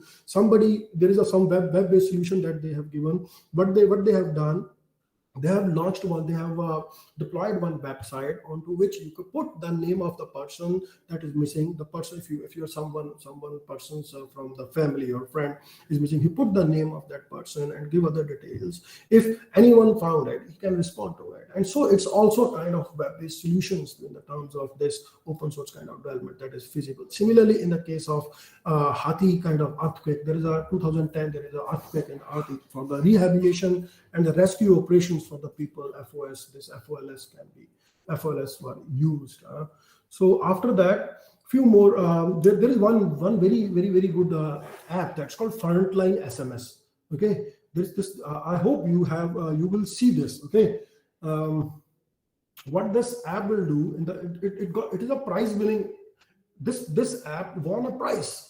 Okay, it won a prize because of its contribution. What this app is doing, it's all open source. Okay, Frontline SMS, CD widget, all these are open source. So what this Frontline SMS has done, in case of disaster, your simple mobile can act as a communicating hub. This is basically you want to send the messages and all the things got collapsed, communication network got collapsed. You need to install this app. If you have installed this Frontline SMS onto your handheld devices and onto your this mobile devices, you can act as a communicating hub, and you can provide the communication of these network, communication of these messages among the different persons at the time of disaster. So this is the beauty of this FOLS kind of things that you can look for. Okay, there are many other things that you can have. So what is the advantage of this FOLS in terms of disaster? You don't have to put much cost into it. Even if somebody says there is an equal access to all without discrimination. This is one of the very important thing that we need to look for. Okay, there is no discrimination kind of thing, that if it's an open source, anybody can access it. Everyone has an equal access to do that. So this is the basic advantage of that. Disadvantage of this. This is basically the advantage of this. And rapid and effective solutions are also feasible.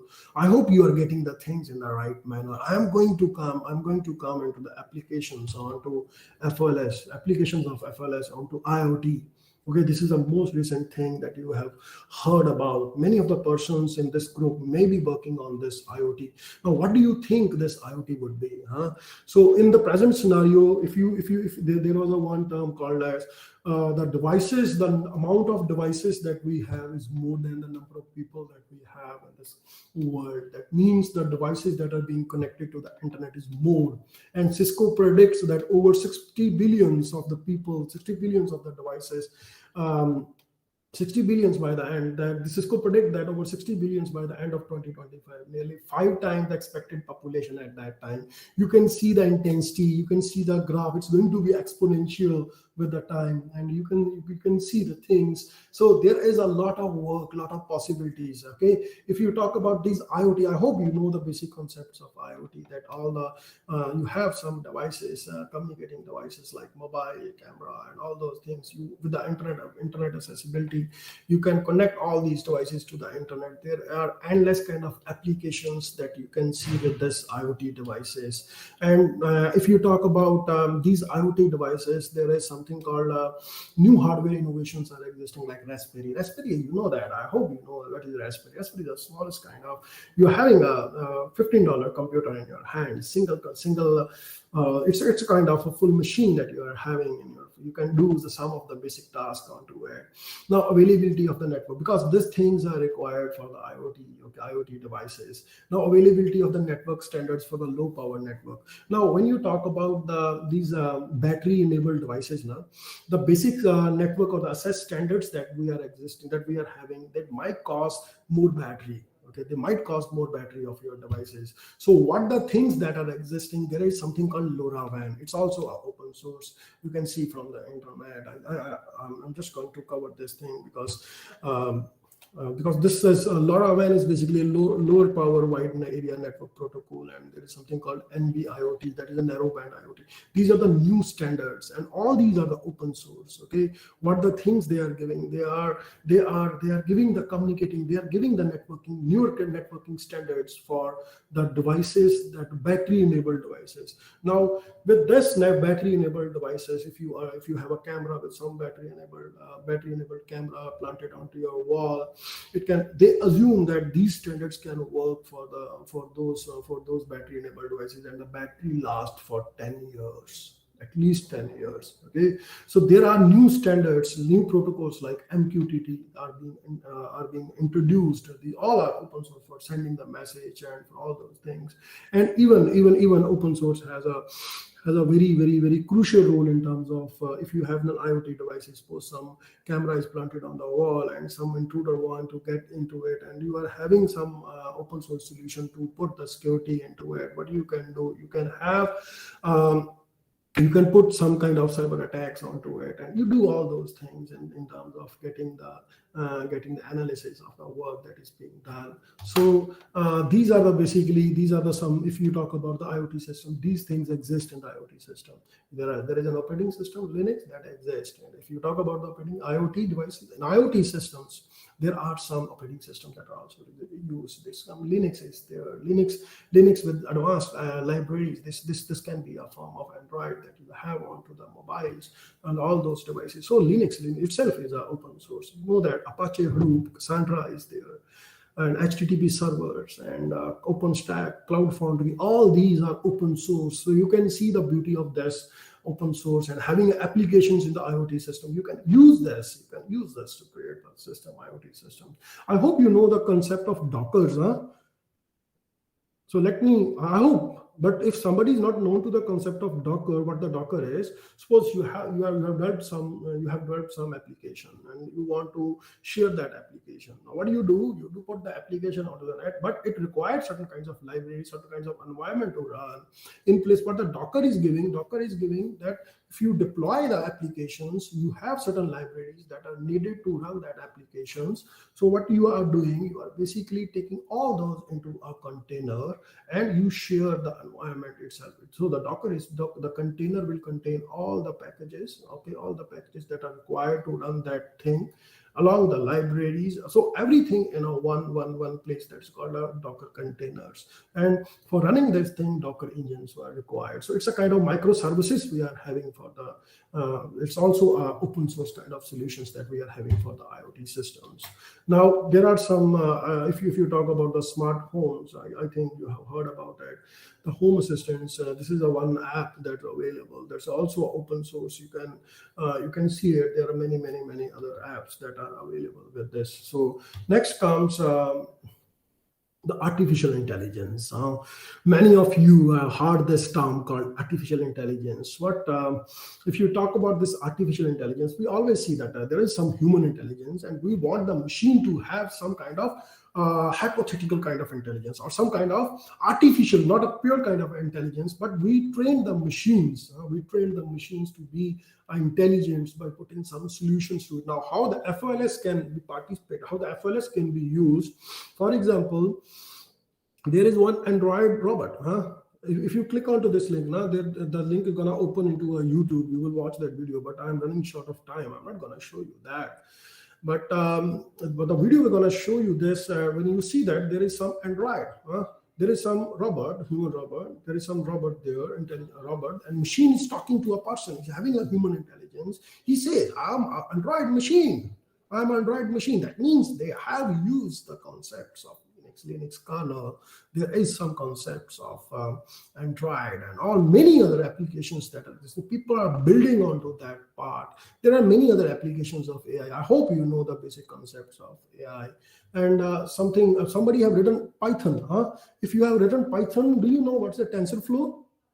It's a kind of library. It's a platform for running all the machine learning, all the kind of deep learning kind of tasks. And you can also have a TensorFlow as a library, available library in your open this Python. You can use it. Okay, if you want to, there are many functionalities that are available with this TensorFlow. It's also open source. There are many other examples also, but I'm not going to show you all. Okay, there is Opencv with this is also one library. One thing that are available with a computer vision kind of.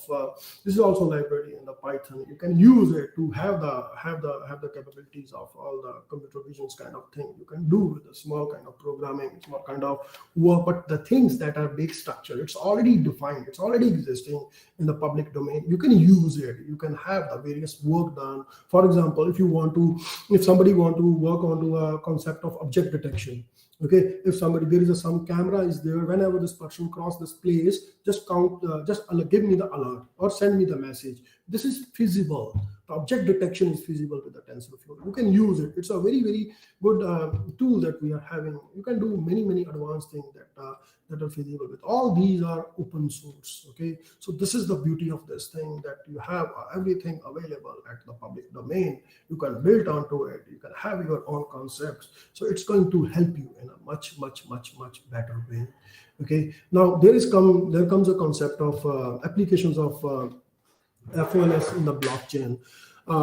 Let me give you the basic concept of blockchain. When you're having a kind of database available, it is kind of decentralized kind of database. That means there is a concept of ledgers are there. If you are having each and every person onto that blockchain, it's not having the full access to, is not having a kind of single access. That means a centralized kind of database. It's distributed. Everyone is having the equal access, and you can have the things onto it. And moreover, the things that you stored onto the blockchain, it remains. There are many applications that are being served for the cryptocurrencies, and even there are different types of blockchains that are existing and that are open source. Okay, Ethereum is one of the very renewed or very famous kind of blockchain for implementing the concepts of cryptocurrency. They have used it, and there is one for your kind information. There is one blockchain called Solana. Okay, and you will be happy to know this is one of the contribution by Indian people. They came out with a solution for the Solana Solana is a blockchain basically run by the Indian people. What they have done basically, what is the application? One of the beautiful application that they have done with this Solana is at the time of COVID, when you have to distribute the vaccines. When you have to distribute the vaccine, there is a lot of chaos that can exist. To save that chaos, and even there is so much wastage that can occur even in the terms of delivery, and even some problems that can exist while you have to deliver and do the things. So what the solution that they have given, they put everything, every working of that from distribution to the usage, they all put data onto the blockchain. Okay, so the Tech Mahindra company came up with this project. They tie up with a strategic project, and they use this blockchain technology for the distribution purpose. And for your surprise, it's again open source. You can see the applications of these things and the various domains that are existing around us. There is one of the latest technology like virtual reality and augmented reality. They are the very I think you know that when the people is playing some game, they put the headset onto it and they see the 3D kind of reality in front of their that 3D set, their virtual reality set they are having and feared at that time. And there are many open source systems that exist for this. I want to show you one. Okay, I'm running short of time. Just one demonstration for GUI VR. Okay, I found it's very interesting. You can see the beauty of the software the people are developing. Okay, and one more thing, it's open source. You can also contribute it. Let me show you that first. This is gonna be just taking your less time. Let's see this. Okay, see this. This is a website for GUI VR. Okay, what is that? You need to code to create VR experience. The GUI editor interpreted your words and create the world you describe. So what the basic thing that you have to do, just open to the guide. Okay, I'm just going to show you one thing. What you have to do in this GUI VR, See this. Let me open it new. Whatever you want to create. No, sorry. Whatever you want to create, just wait.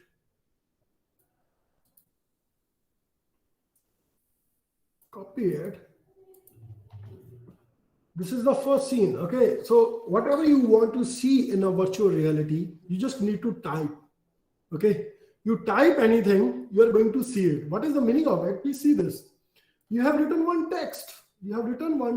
That this is my first scene. I want the sky to be blue in the background, and text saying this is my first scene. You see this? Now how it is VR? You can see it can move. You can see this. Okay, and when you scroll down, you will be seeing this. They are saying this is an open source project created as a part of this. You can contribute or propose an idea that you have in this.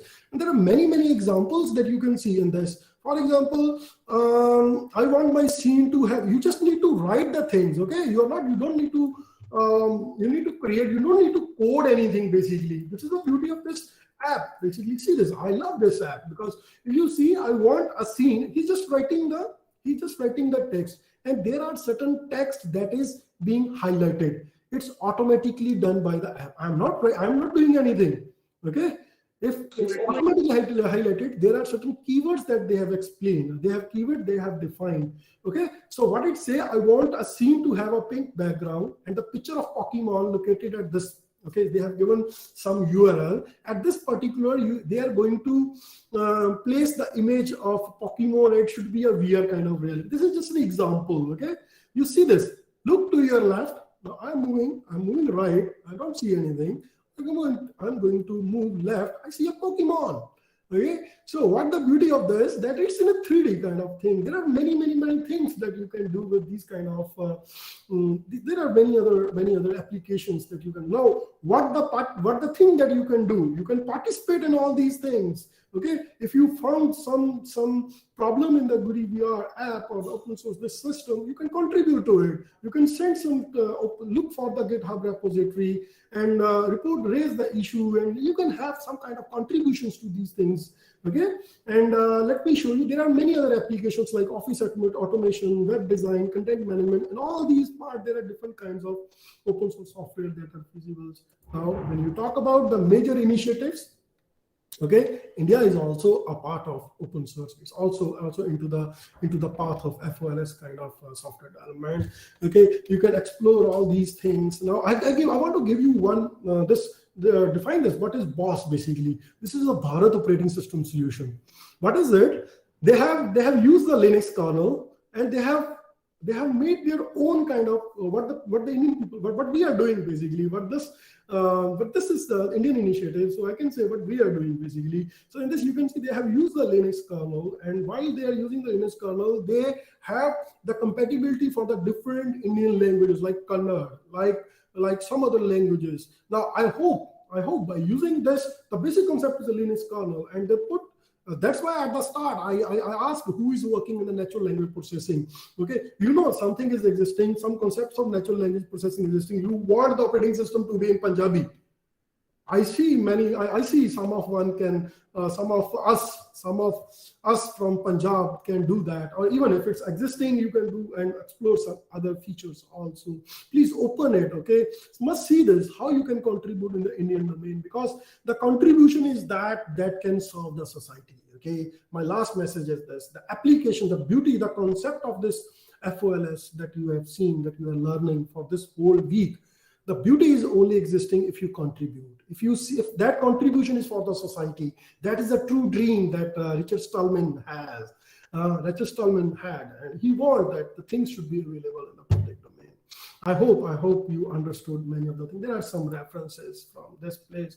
I have looked for some of the things that I have discussed in this lecture, basically. So thank you.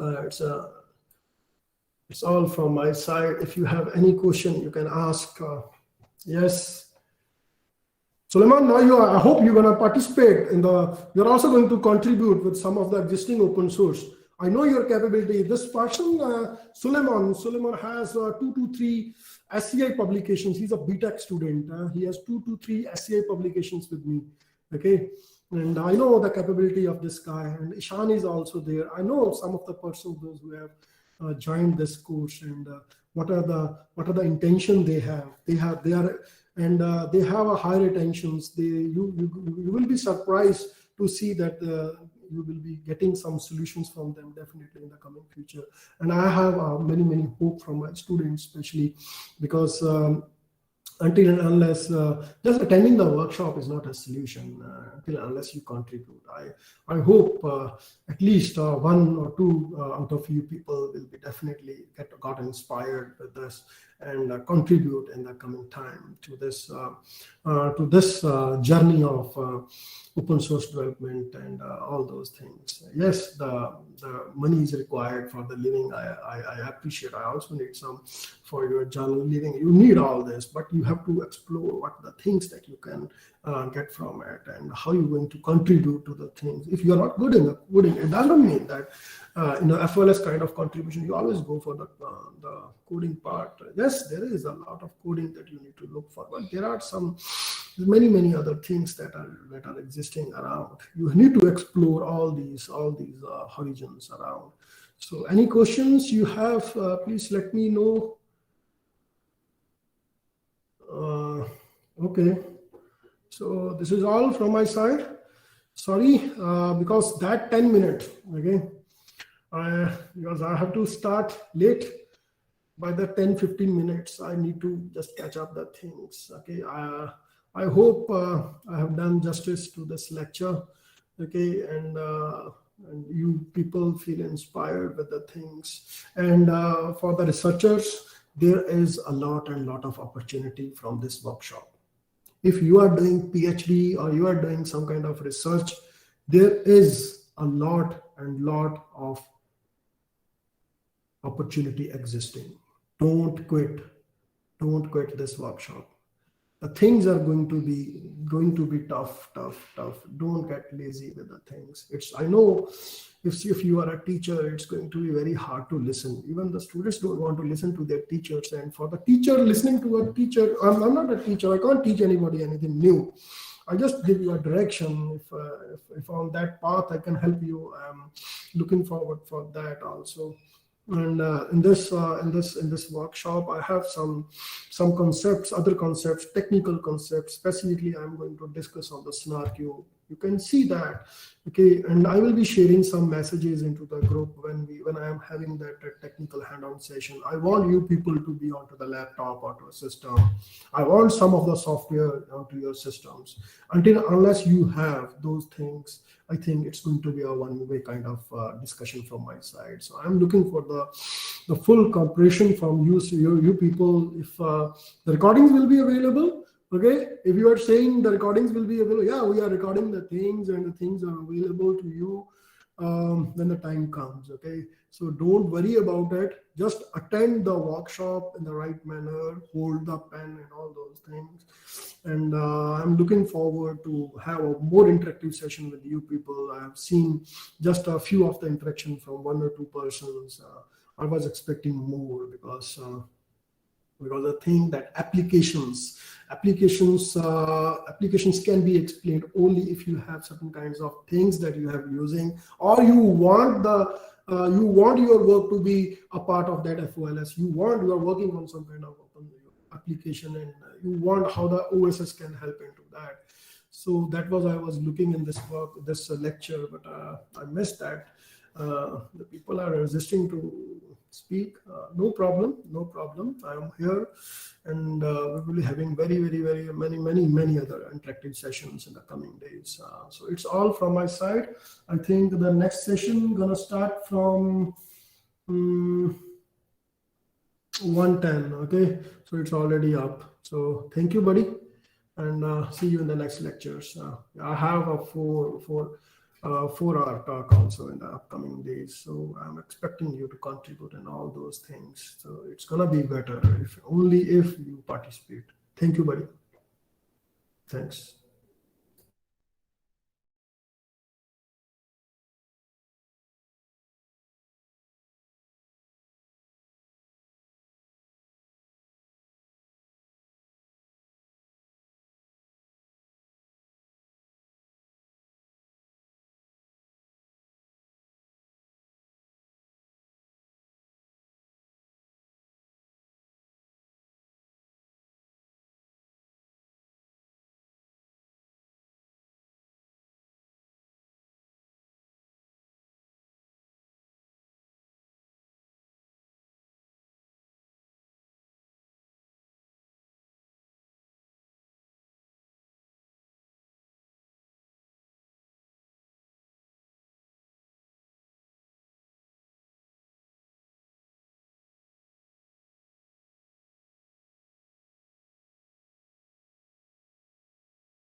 participants.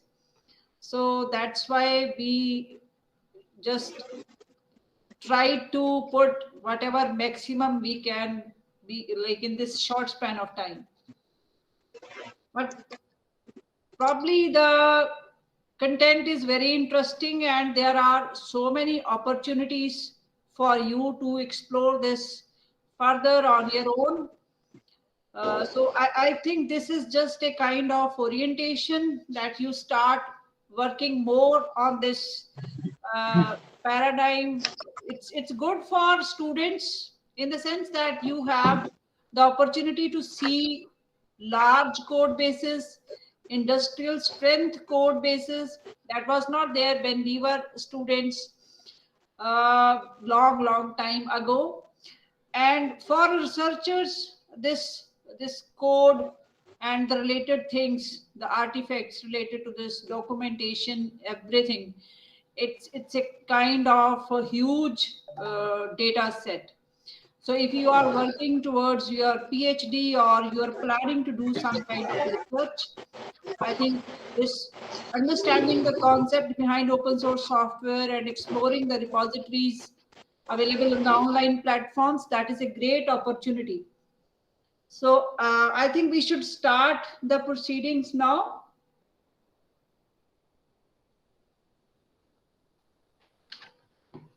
Okay. So the next topic that we are discussing, it is more practically oriented, not that much as we will have in the last session today.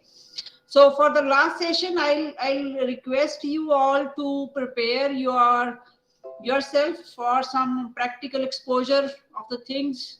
So for that, you need to have your computer ready with a GitHub account before that. So that will be more convenient for us to proceed with the contents. So now I hope that we have the PPT or the slides available to all of you. May I get to know from your side if the PPTs are available to you? So I just want to have this session more interactive than the one that I had in the morning. So the topic that we will be taking up in this, it is how to participate in these projects, Floss, free, LIBRE, open source software projects. How to participate in this. May I know if somebody has some experience of open source software, some experience of participating in open source software, some experience of doing some research on open source software?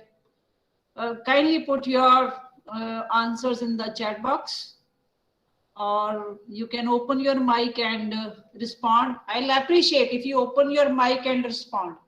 That will be better. Yes, I'm waiting. Who will open the mic and respond to this? The question is that if you have some experience or some exposure to explore open source software, maybe as a researcher or as a user or as a student doing some kind of code for class exercise, something. Am I getting any responses in the chat box? Okay, Suleiman has done some GitHub contributions, so that's good. The problem is when we are not participating, it becomes very difficult for the person who is who is on the other hand, or on the other end. Okay, so Poonam says that she is new to this concept of open source software. I think some of you are teachers, and it will be good if you just make this conversation more interesting by participating in it. Okay, so how to participate in these open source software projects? We will start with something where we left in the previous talk. We were talking about if you gentlemen in the IT industry. So one of them was Eric Raymond. If you remember, we talked about the book that he published on different development styles of two individuals, basically two big projects. One was GNU, and what was the second one? Anybody? Kindly open your mic, and if you can answer this question, I'll appreciate. One project was GNU, and second one Linux, ma'am. Linux. That's very good. Thank you so much. So they were being compared for their development styles. Now in this code, we are on a different you can say space. We are in a different space where we are talking about that what does a software project how does a software project start. So every good work of software starts by scratching a developer's personal itch. So whenever there is a developer who wants to solve some solution, some problem, and that may be the problem that is very personal to that person. So suppose I want a solution, my friend doesn't want that solution, my colleagues don't want that solution, but I want that solution. So if I can start creating a software solution for solving my problem. So whenever you see that a software is around, always think that somebody has created it or somebody has initiated this project to solve some personal itch. So how does a Floss project start? Whenever like a free software project emerges, now we are talking about Floss. The thing is that because we are not talking about commercial, in the sense that in case of commercial, there could be some other ways. So commercial softwares, they might not be solved to, they might not be developed to solve a personal itch, right? So there could be a business idea, some kind of market is there, market is identified. So that's why a software solution is being proposed. So that is a different route, or that is a different kind of story. Here we are talking about the Floss projects, that how a Floss project emerges. So whenever there is a need to solve a problem, so the first thing is we need to have a problem and we should be able to solve it, right? And we should have the ability to find a solution, at least the knowledge to start, right? So if we have a problem, and at the same time, we should have some idea that how this problem can be solved, right? What tools I need to solve this problem. And if we just, we are not leaving the previous lecture that we had. In this case, we can relate it to how and why Richard Stallman started working on GNU. We know what the motivation was, because he had a different kind of ideology. That's why he wanted to create a software which is free. That was one thing. Second thing here is that he had the knowledge to start. So if you can just read on the last image that I have included in this slide, what he says is, I have worked extensively on compilers, editors, debuggers, command interpreters. And these are the tools which are supposed to be there in an operating system. So that is why, I mean, he had this some kind of knowledge also that how to create an operating system, because he has been using this incompatible time sharing system, some ITS at MIT. So he had exposure to that how a operating system works and what are the components of operating system. He had already worked on some of those components. So he had the confidence that yes, I can develop a solution. At least I can start developing a solution towards that direction.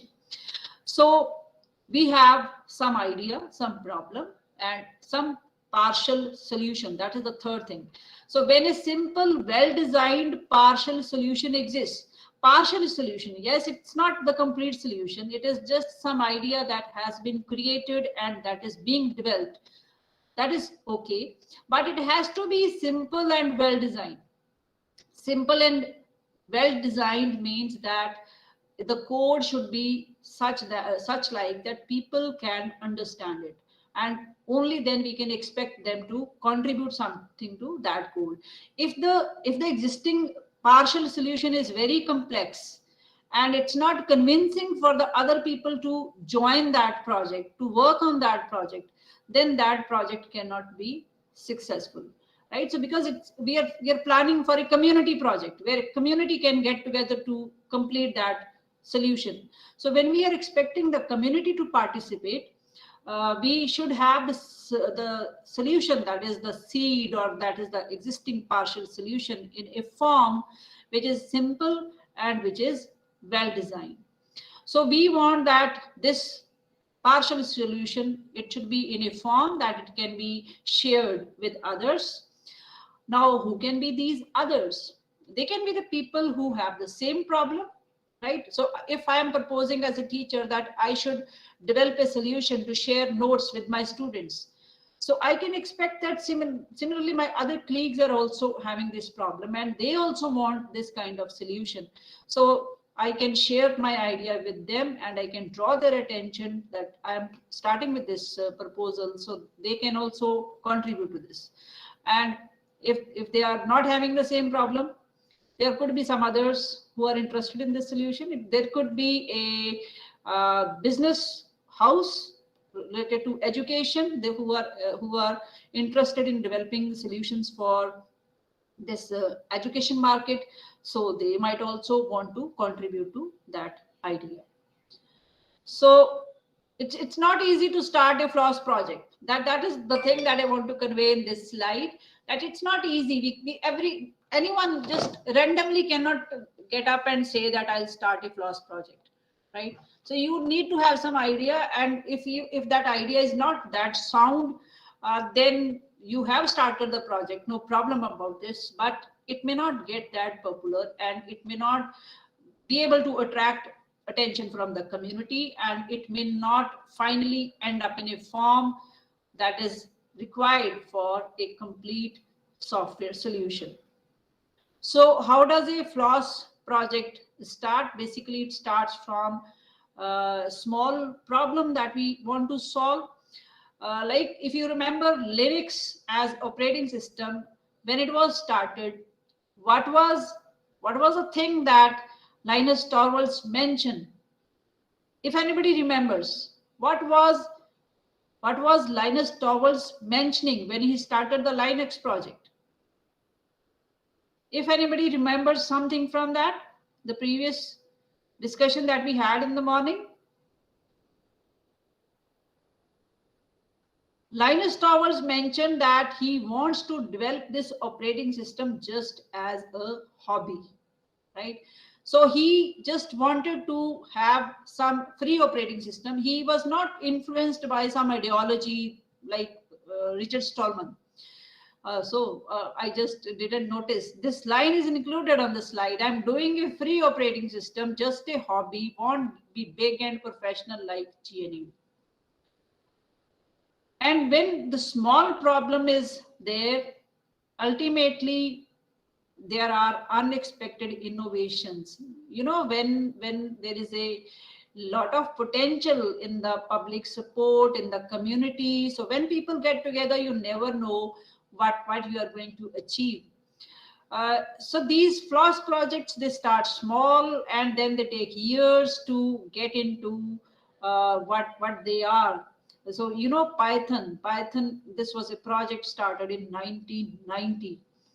And now after so many years, 32 years, or you can say it became popular much before 2022. But after spending a lot of years in evolution, maybe 20-25 years, Python became popular, that people started using this project. So Python existed in 1990 also, but it didn't have that kind of functionality, that kind of features that people could get attracted to this as users. So when users of a product participate as co-developers, people started using Python. For example, we can take example of Python. People started using Python, then they started developing some tools around that Python library. Like there are so many Python packages available, thousands of Python packages are available, and more packages are being created every day. So the users who are using Python language, they are also code developers. They are contributing more code which supports the Python language. So that's why nowadays you can see that Python has a rich library of packages. That's why people are now like developing their solutions, and they have the expertise only in Python. Some people are not exploring R as another platform for writing their machine learning or deep learning code. They are exclusively using Python for that purpose. So unexpected innovations happen, but that takes time. And for getting up to that, you have to attack small problems first. So if you look at this starting a Floss project, we have just seen that you need to have some initial source code, and this initial source code becomes the seed. Then you need to have a community around that source code. And who attracts the community? There are so many options.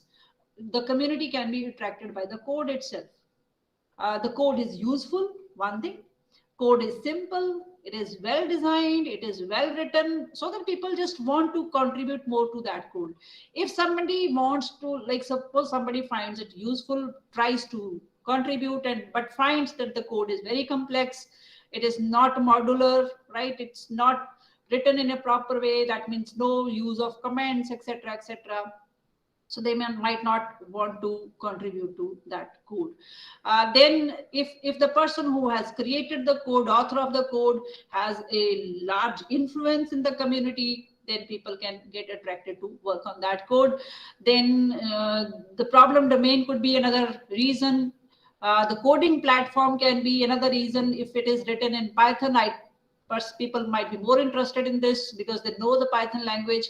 If it is in Go, or you can say Rust languages, with which majority of the people are not comfortable, so that may be a reason for them not contributing. Then hosting platform, for example, if it is on SourceForge, people are not attracted to that, people are not using that platform much. But if it is available on GitHub, people might be more attracted towards that project. Then in a Floss project, we have to define some policies and rules. So that means the code of conduct. We will see more about the code of conduct later on. Then contribution guidelines. That's very important, because like you are making a community to participate to develop this project. So there are people who are coming from different cultural backgrounds, from different technical backgrounds, from different age groups. So you just have to bind all of them together and get them to contribute some quality work into this project. So you don't want to waste time on correcting each other's contributions. So it's better if there is a contribution guideline. If somebody is contributing, they should first go through the guidelines, and then they should prepare their solution. Then you have the hosting platform. So if you are developing a Floss project, you have to have a hosting platform where you can make your code public, right? So there are so many hosting platforms available. A hosting platform like, for example, GitHub need to have a way to manage the source code, version control system. Like GitHub uses Git for that purpose. Then there are public forum facilities, like where people can chat, people can interact with others. Then project web pages where the project can be published, in the sense that people can just open the web page and look at what this project is about. Any questions so far? So Floss users or developers, Floss paradigm revolves around two things, basically. First one is how code is distributed and consumed. And we have talked at length about the licenses, right? So it's very important when you are distributing code, which license you are using to distribute it. That's very important. And how code is being produced, right? So we know there is one way of producing Floss code. It is collaborative, participatory mode of contributions. And there are various mechanisms under which the code can be contributed. We have seen this in the last discussion in the morning. Now the thing is, why would somebody contribute to open source software? What is the motivation for people to contribute to open source software? There are different types of motivations: intrinsic motivation and extrinsic. Intrinsic means which is internal, and extrinsic means which is something external. So intrinsic means that, suppose I enjoy writing code. Coding is fun for me. So for me, if somebody says that kindly devote some time to write code for this project, because I enjoy coding, so I'll do it for just for my fun, for my enjoyment. Extrinsic means that there has to be some external reason for me to contribute to open source software. It could be money, though in open source software money is not the main driver. Main driver is cooperation. Then reputation, it could be I just want to have good reputation in the developer community. I can contribute to open source open source projects for that. Then the thing that is nowadays very important to understand, especially for students or who are seeking jobs in the near future, your job prospects depend a lot upon your upon what you have as open source projects at the hosting platforms. For example, GitHub. So if you are asking for some kind of you are appearing in interviews, or you are looking for a job, most probably they'll ask you for your GitHub account, right? So from there they would get to know what kind of work you are doing, what kind of contributions you are making, what kind of aptitude you have, and what kind of attitude you have. Everything is available on the GitHub platform for a coder, for a programmer who wants to get into the IT industry. Then there is another motivation is that cooperation. I just want to cooperate because that is my psychological or social need. We are human beings and we live in a society. So we know that sharing is caring. So we just want to support people. We just want to work on solving the problems which the society needs. So if the society needs that some software solution should be created to manage disaster, like you were discussing in the previous lecture. So that's why people will contribute to that. I hope some of you might have heard about IBM's call for code. So that is one way where people can contribute to the social causes. So now we get to the next question. The question is that, are you convinced with this idea that we have told you about open source software, that it is possible to develop software without spending single amount of like money on hiring developers for that matter? So you have the code which people are writing voluntarily, right? So they are using their own infrastructure. If I am contributing to open source software, I'm using my own computer, my own devices, my own time, my effort, and I am contributing to the open source software. But very important thing to understand is that, are people convinced with this idea? Because there are a number of myths around open source software. So if we are convinced that yes, this kind of system could be possible or is possible, that's very important to go further in this direction. Yes, any of answers from your side? Just you have to type yes or no. You just have to type yes or no. Are you convinced with this idea, or you are not convinced yet? Be frank. If you're not convinced, let me know that you are not convinced with this idea.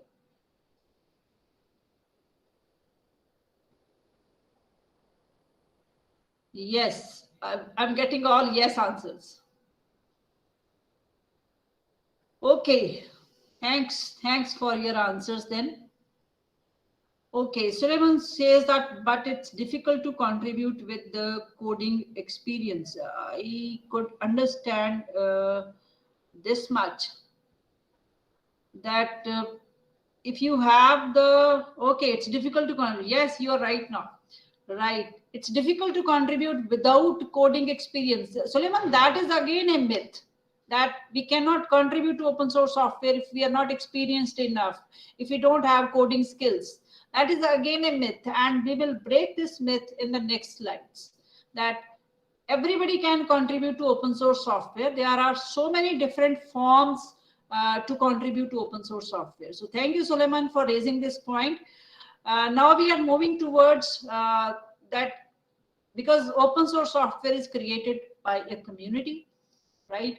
And people have already appreciated Linus Torvalds' style of developing software rather than Richard Stallman. So people want some kind of environment which is decentralized, right, where everybody has the say to communicate, or the people have the say to contribute in the way they want, right? Obviously, you have to follow community guidelines, you have to follow a code of conduct. So who manages these teams? So you'll be surprised to see that self-coordination is the way for these teams, for these communities to work. But it has been observed in research literature that 80% of the activities they are managed by a core team, a very small number of individuals. So they have the vision, right? They set the vision that we want to do this in the future. So accordingly, people are contributing, depending upon if somebody has a very good way to contribute or has a very nice idea about the software, then that is also accepted. It's not a hard and fast rule that only the people who are the owners or who have launched the project, they have their say only. Anybody can contribute any idea. If it is good, it is accepted. Or if it is aligned with the vision of the people who have started this project. So there is a structure which is called core, periphery. So some people are working at the core and they are mostly dealing with the managerial task or highly technical task. Then there are some less technical and supporting tasks which are performed by the people who are working at the periphery. Then community dynamics are there. It's not a static community. Open source software, it's very important to understand, it's not a static community that people, like somebody has floated an idea of a project and people have readily joined that project and then they stay there for the years to come. Because we have seen that a Floss project is not just complete in 6 months or 10 months. It may take years to reach where it should reach, right? So you can take example of Python language. It started in 1990s and still people are contributing to Python. So community dynamics is very important in open source software. There is developer turnover. People just leave the projects. Developer progression is there. Some developer might have entered a project as a periphery developer, means just doing some supporting task only. But later on, with experience, the person can get into the core team. So developer progression is there. It's not that if a person is supporting a project, he or she remains only in the supporting role for the whole life of the project. So with time, people get into the core team of the project. We will look at the onion model. Onion model is a very famous model in open source software literature, which is which helps us to see that a developer progression, right? So you can see that a developer, like a person can start using a project, right?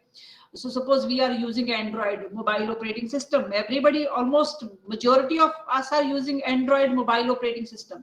So we are at level 1 user. But later on, I find that this part of the Android mobile operating system should be modified or should be changed. I just want some kind of change in the operating system. So I start contributing to the project, right? So I become a contributor. And later on, after some years of working on that code base, I may be then promoted as a committer. That committer means I can directly make change in the code repository of the Android mobile operating system. But as a contributor, I don't have access to the code base, direct access to the code base. I can contribute, but my code is not being you can say added to the code base by me. Somebody else is doing that. So somebody else will review my code and then will decide whether we should add this code in the code base or not. So depending upon my experience with the code base, I may get promoted to committer in the later time. So you can say committers are the people who are project leaders or who are the core members, right? In the middle of this slide, you can see contributors are the people who are active developers, who are peripheral developers. They are all in the same category, contributors. And users, they are the passive users. So if we are just using the setup, then we are the passive user. And on the right of this slide, in this figure, you can see the transition. Starts from the bottom. Person wants to solve a problem, searches web for software, finds a matching project, checks out the project, gives it a try, finds a bug, makes first contribution, engages in conversation, keeps contributing at step number 9, and keeps contributing. This step may take years together. It's not a day, like thing of 2 days or 10 days or 100 days. The person might be spending it years at step number 9. Then the person receives the vote of trust from the core team of the project that yes, this person is very regular, is very punctual, is supporting the project in a positive way, right? Has a right aptitude also, writes good quality software, and that's all. So they give a vote of trust to that person, and then that person may further lead to the step number 11, where that developer may lead the project. So there is a complete transition for a developer to enter a software project as a project lead. So who is what in a Floss community? We have people who are users, who are authors. Who is the author? Author is the person who created the project, who wrote the initial code. That is the author. Then maintainers are there. So project curators who change, update the code. Then committers are there. Anybody can be a contributing the code, but like contributing the code means committing the code. So commit, contribute, we will see these changes, the details of these terms later on. So developer is writing code and documentation, active contributors are there, or casual contributors are there. So if you just contribute one change to a project, only just you write some small piece of code for a project, and after that you don't do anything in that project repository. So that means you are a casual contributor or you are a one-time contributor. Any questions are most welcome. Then we have community dynamics in an open source software project. Important thing is community dynamics means people are joining the community and people are leaving the community. So there is no hard and fast rule that if you have joined the project, it's your obligation to stay there for a long period of time. It is basically your interest. And if it is serving your purpose, you keep on contributing. If it is not serving your purpose anymore, you can stop. And if you are getting busy with something other which is more important for you, you can just leave that project. So join and leave. So author can leave. Obviously author has already joined. So if author is no more interested in the project, or suppose a project is going in a particular direction, but author had a different vision, but now the community has overpowered the vision of the author, so author can leave and start another project. So anybody who is involved in an open source project, they can leave the project at any point of time. There is no fixed like bond kind of thing that you have to work on this project. There is nothing. But if you are a maintainer, then you might have that feeling of obligation that because I am looking after this project, nobody else is there to look after, so I have to keep on working on this project. And the moment you see somebody else is also using this project and is also interested in maintaining the project, maintainer can leave and the other person can take over the project. So for a good Floss project, these are the things. There should be good documentation. There should be open, it should follow open standards and protocols. It should be using licenses. and it should have a active community. That is very, very important, that the project has a active community for it to be of good quality. So if we look at the past success stories of Linux or of the Perl language, that is also free and open source, they have all followed modular architecture as far as their code organization was concerned. Now the thing that we come to next, what can you contribute? That's very important to understand, or that's very important to look that what we can do as a open source software contributor. First thing is, no contribution is small.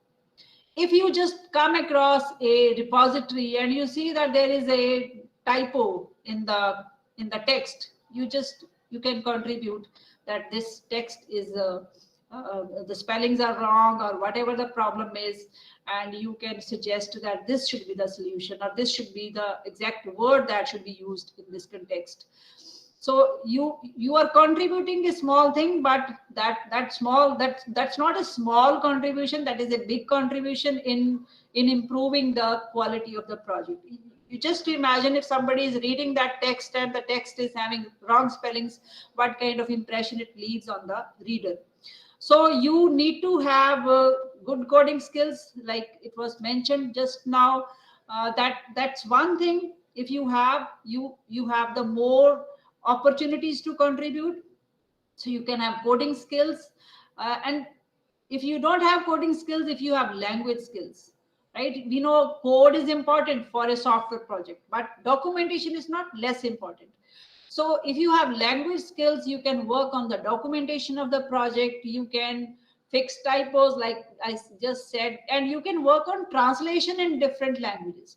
You see, nowadays we have the global community. So if you want that this software is good and I want that this should be translated in my language, so you can work on that also. You can write tutorials, you can write how-to pages, you can write newsletters. The thing is, you just need to know that I can contribute. So you can find out there are so many ways in which you can contribute to open source software. And open source software is not only about software. There are so many different types of projects which are related to education, curriculum, research related. There are different lists which are being maintained, and I'll open this to show you some more great things which are happening on open source software. So we have just talked about that what kind of contributions could be there. They could be technical as well as non-technical contributions. So whenever people are contributing, they are using version control to track and synchronize their changes. So because people are mostly, they are strangers, they are sharing their work, artifacts, and they live in different time zones. So they come from different culture. So it's very important there should be some common mechanism using which we can handle that, how that code is managed, or how do they cooperate with one another. So a version control system, for example, Git. I think everybody knows about Git. It is the version control system which is used for coordinating the task and also to track the changes. So there are various platforms that we can use to contribute to open source software. Basically, majority of the open source software, they are managed by the Git version control system. And there are various ways in which we can access the Git version control system. Number one way is directly using the Git software. But that is quite, that demands a lot of skill set, a lot of time to practice. Then there are some platforms like GitHub is there, Bitbucket is there. So GitHub is the platform, I think, which is the most popular platform nowadays to access the Git version control system. So we can make use of this GitHub platform to interact with the other members of the community, and also to contribute technical or non-technical contributions in the project code base. So we have every project on the GitHub, it has a README file. So like you have a website and a website has a landing page. Similarly, on GitHub, every project has a landing page that is called the README file. Then every project has a code of conduct policy. So the next question is, do you have GitHub account? So answer this question, and we are now heading for a break. We are heading for a break after this, and we will continue the rest of the content in the next session. Okay. So please come up if you have the GitHub account, because we want the GitHub account in the next session. So you will come to the next session with your computer and with access to your GitHub account. So if you have created your GitHub account long ago and you don't remember the password, try to log in now and try to reset the password so that you are ready for the exercises in the next session using GitHub. Okay, let me see.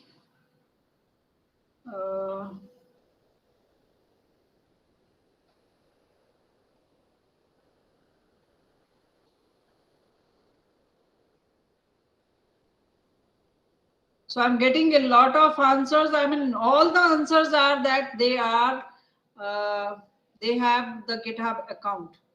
So what does it mean that people who are not responding, they don't have the GitHub account? Can I read it that way?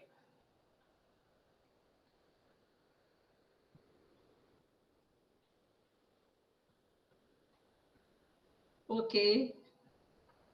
So I think that's very good that everyone has access to the GitHub platform.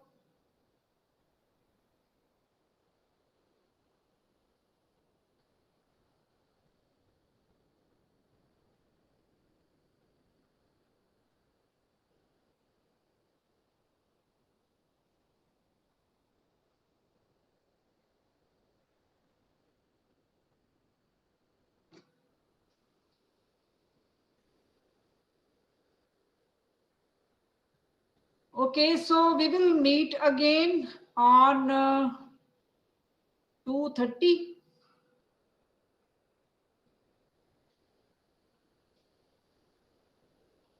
We will meet again on 2:30. So you can take your break and come back at 2:30. Thank you.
session of this day.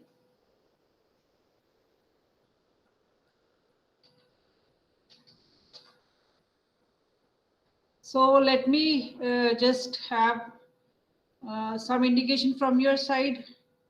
Should we start now?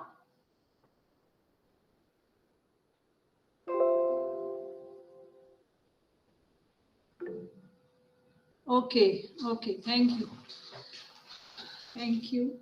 So we are just having the same question before you. So you all have told me that you have the GitHub account. So we will be working on the GitHub platform in this tutorial. So this slide shows us that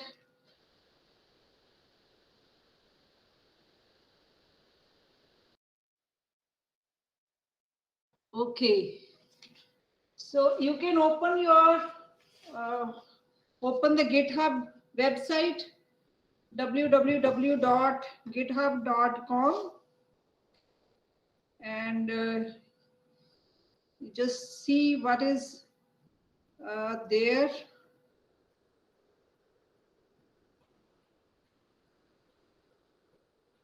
I hope you are opening the website on your computer.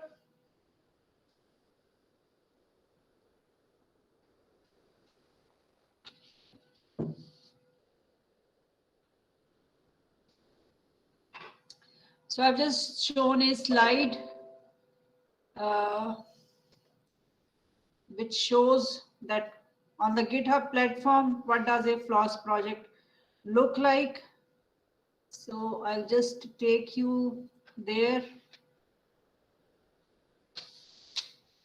Okay, so this is the GitHub platform that we have opened before us, and I have opened a particular repository that is you can see at the left top.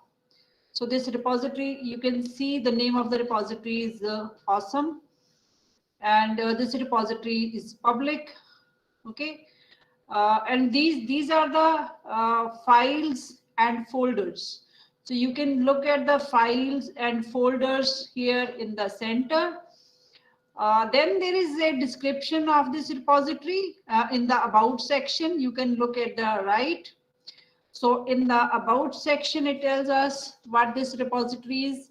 Basically, it is a repository to maintain list. So any kind of interesting topics are there. This repository maintains a list of that. We will just in few seconds look at what kind of list this repository is maintaining. Then you can look at the license of this repository. Can you interpret what this license is? CC.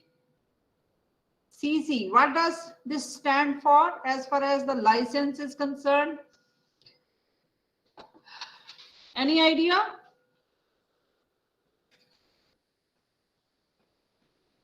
Yes.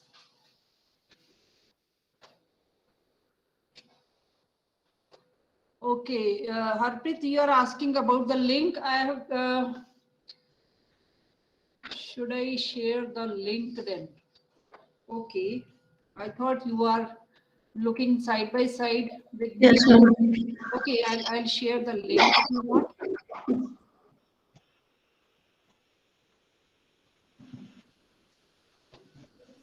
So this is the link. Okay, this is the link that we have. Can you tell me what is the meaning of this CC? So you talked about the licenses yesterday. Did you come across this license in the yesterday's discussion? CC. CC stands for, yeah, Sarabjit, you are right, Creative Commons. So CC is a license, Creative Commons, and this license is what we need to know importantly in this context is that this license is not for software, not for code. Basically, this license is not for code. Yesterday, you might have heard about MIT or BCD, right? These kind of licenses. But this license is Creative Commons. This is not for code. This is used for any kind of documents that you are releasing in the public domain, free of any cost, right? So you might have seen there are sometimes books available. You are free to use those books. So they have this license, Creative Commons. So similarly, this repository, this repository is not about software. It is basically maintaining some content, and as we have seen that it maintains a list of internal interesting topics. So this is not software. This is some documentation they are doing. So the license is Creative Commons. Similarly, it has a code of conduct. You can see just below the license there is a code of conduct. Then it has stars. So stars, they tell us that how popular the repository is. So people are giving stars, and you can see this is the place where you can give a star to this repository. So if I click on this star, which is on the right top, if I click on star, the repository, I have given a star to this repository. So if I like the repository, I can give it a star. So this repository has collected thousands of stars. So you can see 190K stars. So then you can watch this repository. You can just click on the watch icon on the right top. Watch is there. So if I watch this repository, that means whatever activity is happening in this repository, somebody is putting a comment on somewhere, or somebody is contributing code or anything, any documentation change is happening in this repository, I'll get a notification on my email ID. So if you are very much interested in that what is happening in a particular repository at every point of time, you just want that I should get a notification if something changes in this repository. So that means you can just select watch for that repository, but you will be getting email notifications for every little change that is happening in this repository. So if you are, this is another thing that we can think about, that if you just want to contribute to a project, right? If you want to contribute to a project, it is good that if you start watching the project, right? Because when you want to contribute to a project, you have to understand the project in detail. So for that kind of understanding, if you start watching the project, that means you start getting notifications. So you have some idea of at every point of time that what is happening in that project at this point of time. So similarly, like sponsor is, if you want to sponsor the people who are supporting this repository, that means you're working on this repository, you can use that. Then I'm in about section again. In the about section, you see there is another information, folks. So folks is again, if you want to contribute to this repository, you can contribute. But if you want that I just want to create a copy of this repository, then you can fork the repository and you can make any number of changes the way you want this repository should look like. So this is I think a little bit information about this repository. Then we come to the left side of this page. On the left side in the top, this top bar, you see the name of the repository, awesome. And before that we have the name of the person who owns this repository, right? So this is the developer. His name is Sindre Soros, and this person basically owns the repository. And in the next bar below this, you see we have the different tabs, like code is there, and that tab is open at this point of time. Then there is another tab, issues, right? So it will take us to the issues. We will discuss this thing in detail later on. Then pull requests. Okay, so these kind of information we can explore if we go to any repository on the GitHub. So basically, what is a repository? This is a place where the project is available. Okay, so let us now see, because we have some idea of what a Floss project looks like. So if you go to a GitHub, if you go to the GitHub platform, you will see that a Floss project just looks like a repository. If you want to create a project on the Floss, on the GitHub platform, you will just first of all create a repository, right? So before you start contributing, I think we need to understand that what are the technical aspects of contributing to Floss and what are the social aspects of contributing to Floss. So when we want to contribute to Floss, there are some technical aspects. What are those technical aspects? The first and foremost thing before we start contributing to open source software, it is to choose a project, right? Which project you should choose. And this is the one of the most difficult things to decide, that which project we should choose to start contributing. So when you are looking for a project, you should look at first of all the license of the project. What is the license of the project? Is it very permissive license or is it non-permissive? Because depending upon what your intention is, whether you want to distribute this code or any modifications that you make to this code in the public domain or not. Do you want to attach or integrate this project with any proprietary software? So if it is, for example, you pick a project and which has a GPL, I mean the copyleft license, and you start modifying that project later on, you fork the project, you start modifying the project, and but you have the intention that like I want to make it proprietary in the future, or I want to plug it into another project or another software which is proprietary. So you have to be very sure of this, that is the license allowing you to use this project after modifications in a permissive mode, with a permissive license or a non-permissive license. Second thing that we need to know about a project is that, is the project active or dead? So I won't say that you shouldn't pick a dead project to work on, because that depends again upon your motivation. If you think that the project idea is good, but nobody or like majority of the people are not contributing to it, but you like the idea, so you can start contributing to that project and maybe you can make it alive with your contributions. So sometimes like people just want to work on where everyone else is working, so you might pick a active project.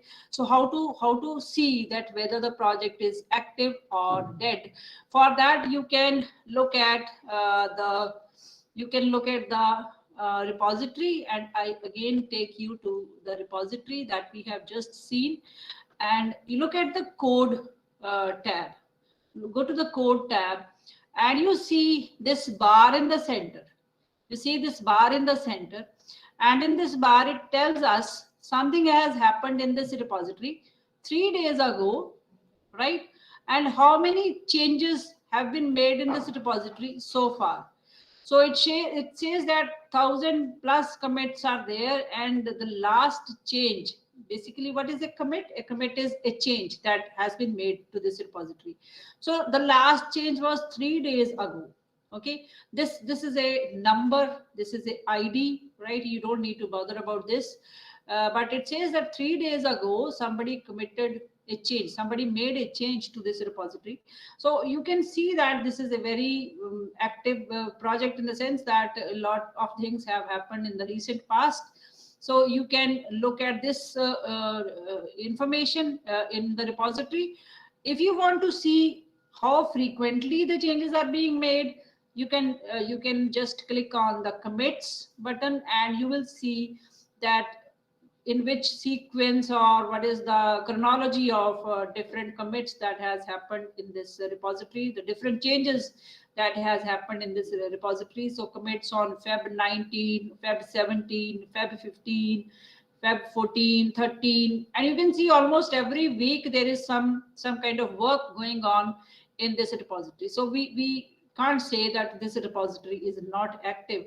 This looks like a very active repository, right? So in this way you can look at your project and whether it is active or dead. Similarly, you can look at whether the project is stable or not. So this is not very easy to answer. This question is not that simple that you can just look at some numbers and say that yes, the project is stable, or no, the project is not stable. For this, some idea you can take from the repository, and for this we will look at the other tabs, other two tabs. One is the issues tab, and second is the pull request tab. In the issues tab, when we click on the issues tab, we see some information, some number is displayed along with issues, and it is number 21. So this 21 number you can look at in this bar also.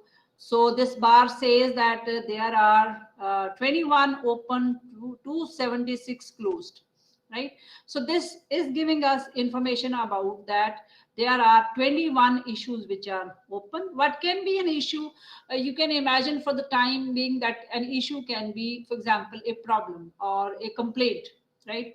So people are raising complaints regarding this project. They might have some kind of issues, some kind of errors are there.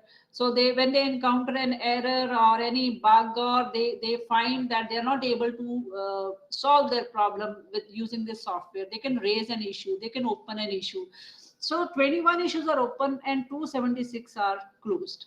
So this gives us some indication that yes, people are working on this software.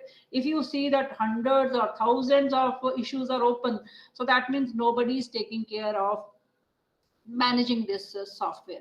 So this 276 closed, 21 open gives us a good indication. Similarly, pull request means that how many people are basically contributing to this repository, in the sense that a pull request is when somebody has suggested a change or made a change, and that change has to be integrated in the code base, right? So just to draw the attention of the repository owner, so suppose I want to make a change in the code repository, I'm not allowed otherwise. So I develop some solution. For example, there somebody has raised an issue that this software is not able to do this task. I volunteer that I will solve this problem. So I develop a solution, and after I develop the solution, I test the solution, I do everything, and I'm sure that now this solution will work fine in the software. So I draw the attention of the repository owner that yes, I have developed a solution, kindly integrate this solution in the code base, in the software. So for that, I have to raise a pull request. That means I am requesting, I am sending a request that pull the code from my side. I have the code ready, you just pull it, right? Pull it and put it in the code repository. So pull request again shows that how many contributions are being made in this software. And if we open the pull request tab, we say that 20 are open. 20 open means that 20 pull requests have been requested, in the sense that the software has received 20 pull requests. That means 20 developers, or you can imagine, are waiting that the code that they contributed to this software, it is integrated with the software, right? It's a big achievement. It's a big achievement if your code is integrated in some popular software. We have seen that this repository has hundreds and thousands of stars. So it shows that this is a very popular repository. So if whatever solution I am providing, it is added to this repository's code base, or I mean the data that it has. So that is a kind of good thing that I should feel proud about that achievement. So 20 are waiting and 1732 are closed. That means before this 1700 around pull requests were made, and they are all handled. Either the code, whatever the suggestions were, they are added to the code base, or the suggestions are denied. That means the things have settled down. So somebody has settled down the things. So it's not that if I contribute some solution and nobody is responding to that, whether the solution is okay or it is not okay, right? So I just can't wait for months and years, right, before my code is integrated or before my code is accepted in the repository. I just can wait for maybe 1 day or 2 days or 7 days or maybe a month. So if my code, if my solution is not accepted in the repository, I may just not be interested in proposing more solutions. Or if it is not accepted, that is a separate issue. But if it is not even handled, somebody doesn't look at it at least, so that will be just a kind of thing which the contributor will not be happy about. So this again shows that very few pull requests are open. Most of the suggestions, they have been taken care of, right? We can't say that they're all integrated in the solution, but some kind of resolution of those contributions has been made. Is there any question? Yes, Kuljit, can you Yes. tell me why there is a red cross against some of the pull requests? Okay, why the... In the- Basically, it is a failure lint. failure means Okay, like linter is a tool. okay. Linter is a tool which will just check whether the contribution that you have made, it is as per some style or not. For example, you can imagine there is some coding style. So if the linter will just check that whether that style is followed or not. So whenever you are submitting your contributions, maybe code or anything, if the repository owner has already put some automated tools at play, that when somebody is submitting the contribution, these tools will check whether that contribution matches the criteria that we have put or not. So these tools will automatically check the contribution. So you can imagine that linter tool has like given some warnings that this contribution does not fulfill whatever the requirements are there to contribute to this repository. So that kind of automation is always working. That's why GitHub is a very popular platform, because it provides so many facilities for the repository owners. We will see more about more interesting things about this in the upcoming slides. So issues, pull request, code, I think these are the things that we will talk more about in this session. So code of conduct is also important, right? Now let us look at the code of conduct as well in this repository. What is the code of conduct? So we will look at the landing page. Landing page for the repositories, you can see the tab with the code. So we are on the landing page, and let us see the code of conduct. So I have just clicked at code of conduct, and this is the code of conduct. Okay, so it gives us a long list of behavior, right? I think I should show you on the slide. So code of conduct, I think I had the code of conduct. I should find one. Yes. So this slide shows us the same code of conduct. So there are some examples of behavior that is positive and some examples of behavior that is negative or that is unacceptable. So it's very, very important that whenever you are contributing to a project, you should see whether that project follows some code of conduct or not. We did some research and we found that females, they are more conscious about that whether a project is following a code of conduct or not. I don't know why males don't bother about this, but I mean, females are very concerned that whether the people who are contributing to this repository, they are aware of the code of conduct or not. And you see how important is your language. You should be using welcoming and inclusive language, right? So referring to transgenders or that kind of thing is very important when you are contributing to open source software. Become respectful of differing viewpoints and experiences, gracefully accepting constructive criticism, focusing on what is best for the community, showing empathy towards other community members, because people are coming from different backgrounds, educational backgrounds, from different cultures. So it's very important that we take care of this, that our conduct in that community is very positive. So similarly, there are some negative red flags that we should not be expressing when we are dealing with the community members.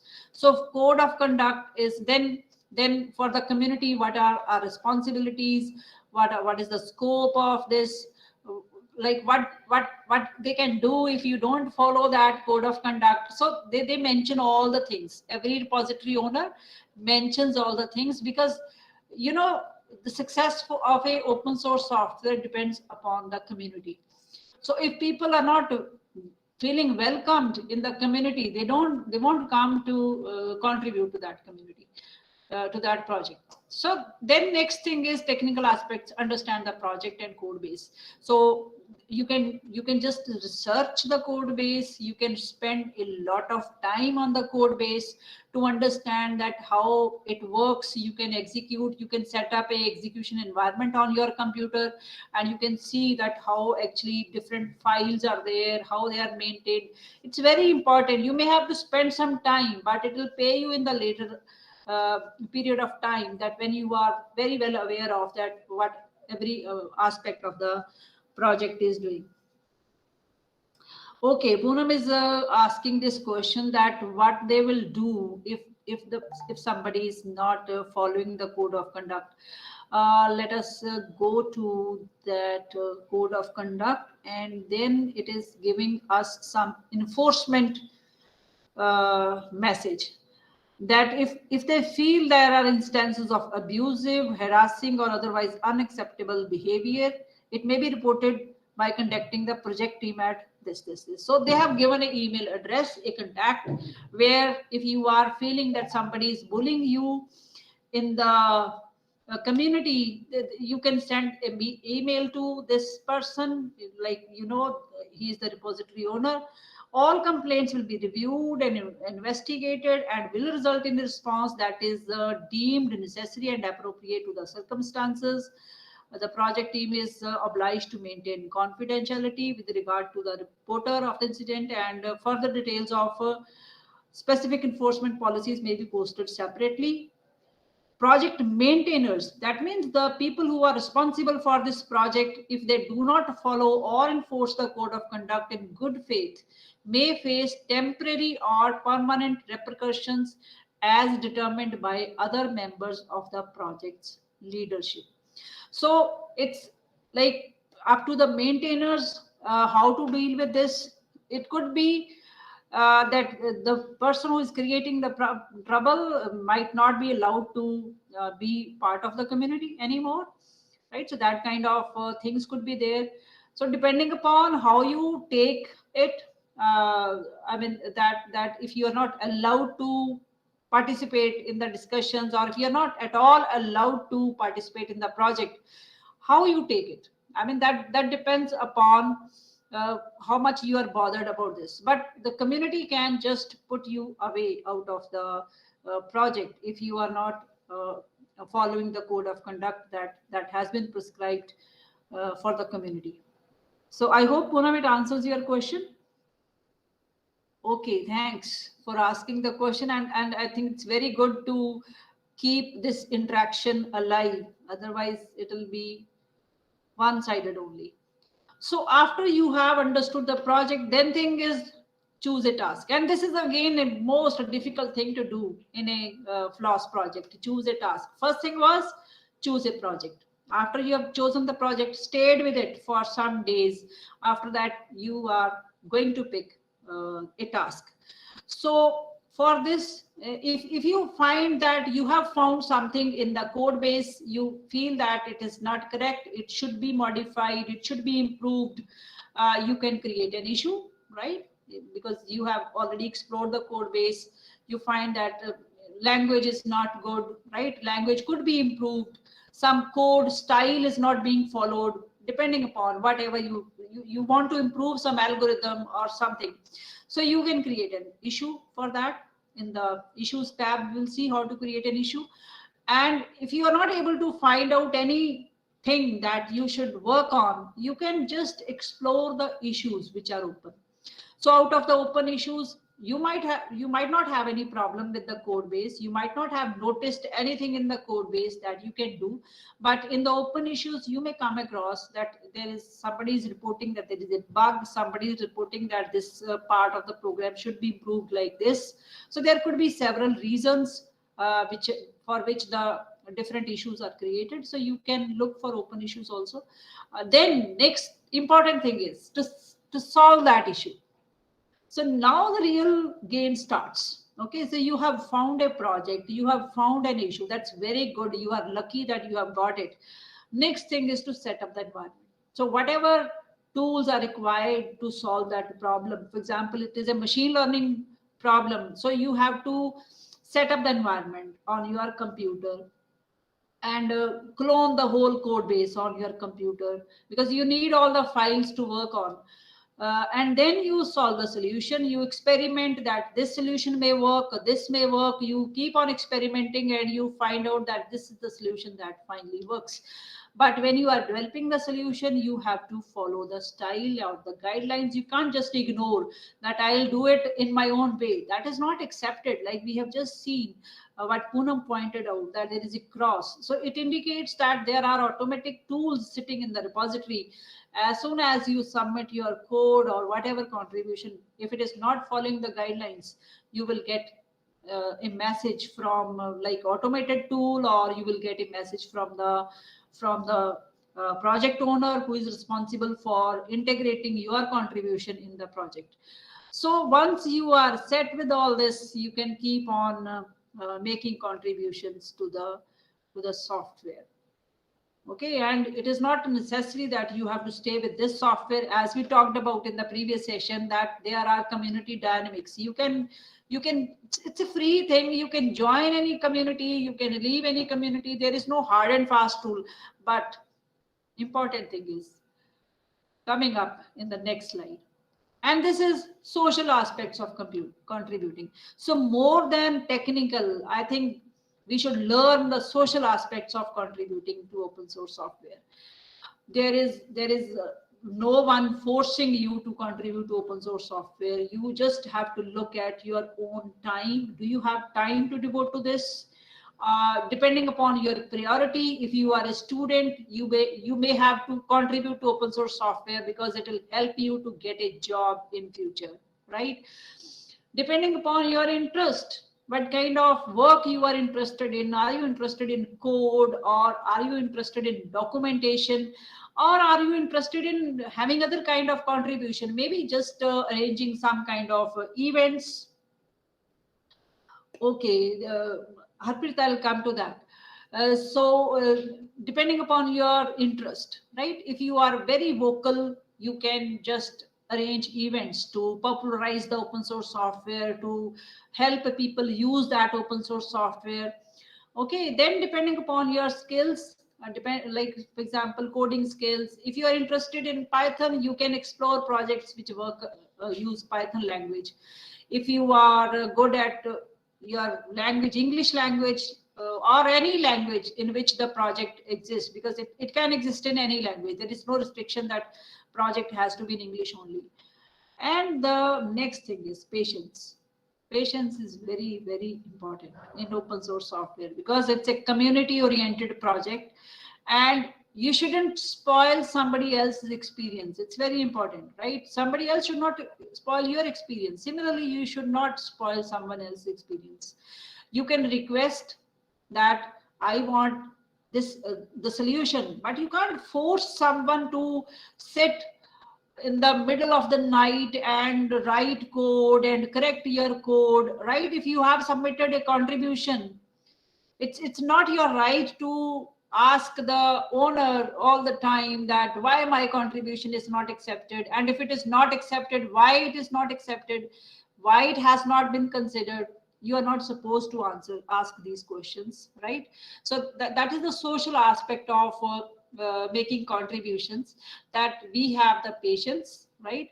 And if it is not accepted, just let it go, because you just think that my contribution may not be of that level that they were expecting. It might not be fitting in their line of thought that they had, the vision that they have for the project. So there could be so many different reasons that why your contribution is not accepted or it is not considered. So important thing is that we should have respect for different cultures, and we should have respect for others' time, right? The last thing I think that is that we should always keep in mind when we are, like, obviously if we are in an international community, but anywhere, let's be nice to each other, right? That's very important. I think important takeaway that we should take from this.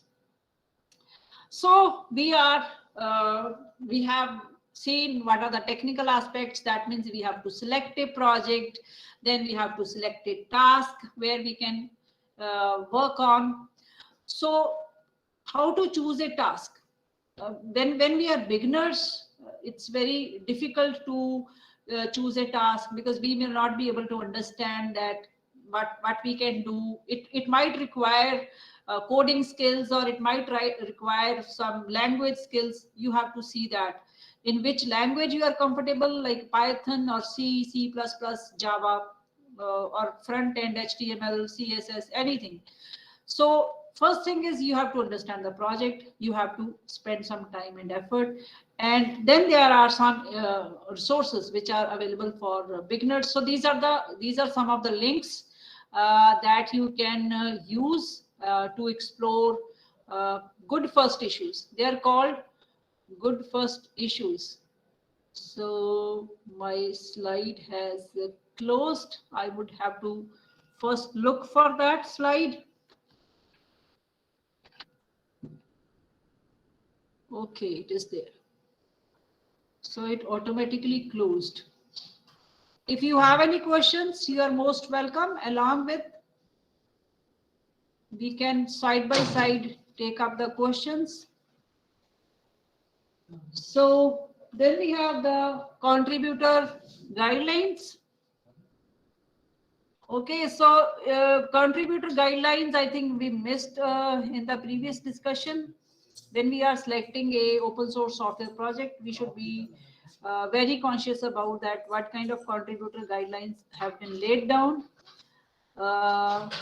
So like you have to follow a coding style, a writing style, and follow a coding writing style. So this question is now, we have some kind of writing style, coding style on in the slide.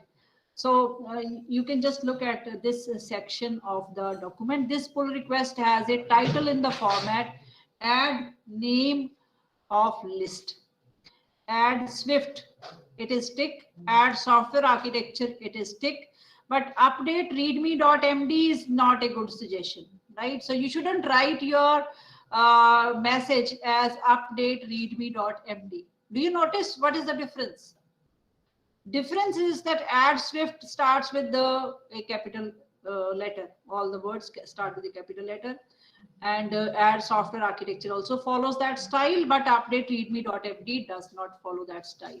Okay, so this kind of small observation is very important, that to follow the coding style. So for you, this question is there: what looks better, if we write GIAN like this or GIAN like this? So if I call it the first GIAN, I mean, you can write it GIAN A, or second is GIAN B. So what do you think is more, is better? Like we can read both, no problem, but what do you think is better? If you have to follow, if you have to read a document, and in the document it is GIAN, GIAN. I'm referring to the GIAN course. But at other times you see that it is written as a GIAN capital. What do you think is better? Hello? I'm waiting in the chat box. Yes. Yes. So Sarabjit, do you know, like I got to this because of you. I got to this because of you. Actually, I have requested Sarabjit and Harman to prepare a list of phone numbers of participants and to create a WhatsApp group. So they created a WhatsApp group, and I noticed that Sarabjit changed from the GIAN in the first to GIAN in the second. And I really appreciated that. It looks so good. If we write GIAN in GIAN, it doesn't reflect that we are talking about the GIAN program. But when we see GIAN, it immediately, like, we get the idea that we are referring to the GIAN program. So these small kind of things, they matter a lot. Like you are reading a book, or you are reading a repository documentation. So these kind of things are very important, that what writing style you're following or what coding style you're following. So let us see what next we have. So this is a few more things, but a checklist that we can always refer to before we contribute. And this is very interesting. This is again coming from what we have already seen, but some things which are in a more structured form, that if we are selecting a project to contribute, this is the checklist. The checklist is, the first point is that does it meet the definition of open source? So does it have a license? Does it have a license? Okay, so we have already seen that every repository has a license.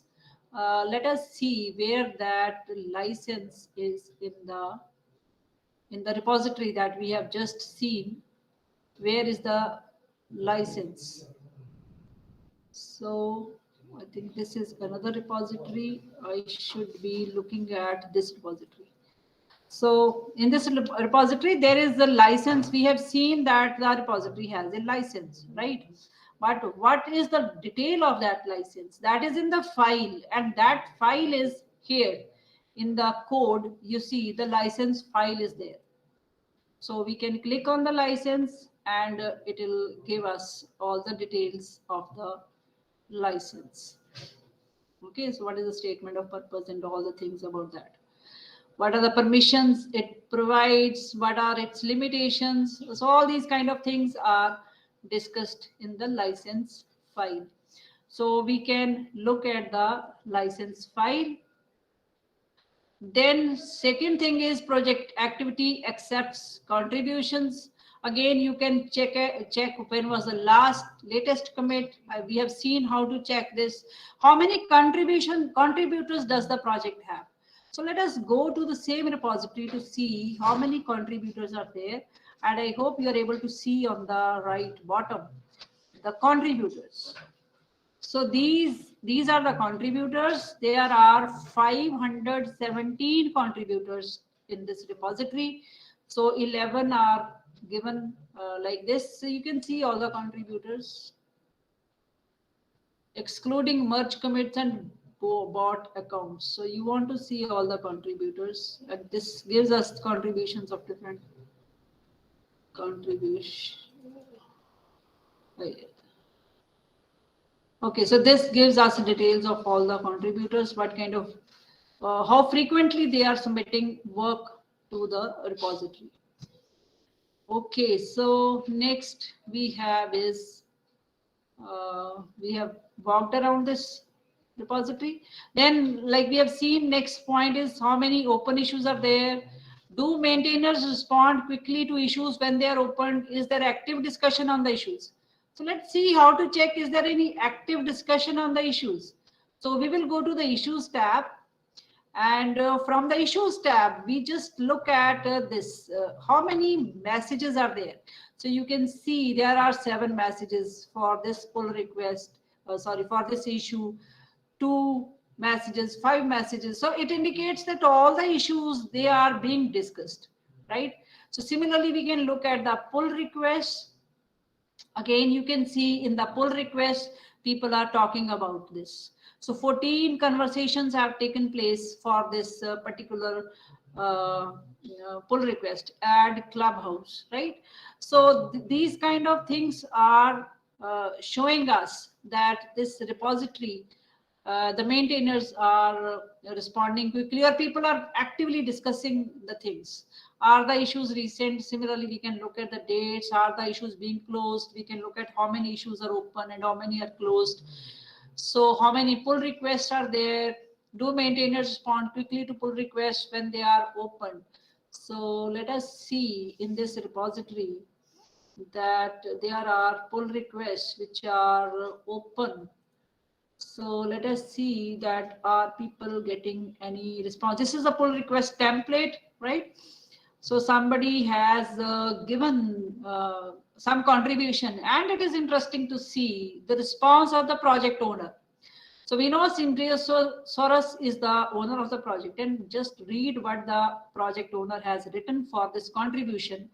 Thanks for making an awesome list. It looks like you didn't read the guidelines closely enough. I noticed multiple things that are not followed.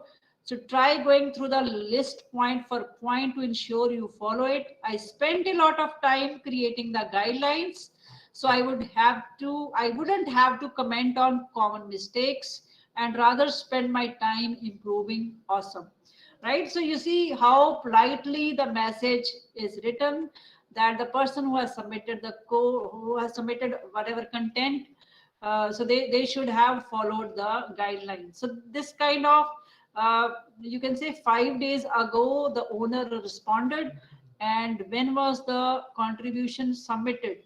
5 days ago. So same day when the contribution was submitted, the owner has responded. So we can see that in this project, the maintainers, they are quickly responding to the pull request. Whenever any external contributor, whenever a contributor is basically opening a pull request, means requesting the owner to look at my contribution, the maintainer or the owner responds in the same day. So is there active discussion on the pull request? We have seen that. Are the pull requests recent? Again, we can look at the dates. How recently were any pull requests merged? So for that, we can look at the closed requests. Okay, so closed requests. Sorry, I should be going to this one. So we can look at the closed request, and then we can say merged 5 days ago. This request was merged 5 days ago, and when was it opened? It was like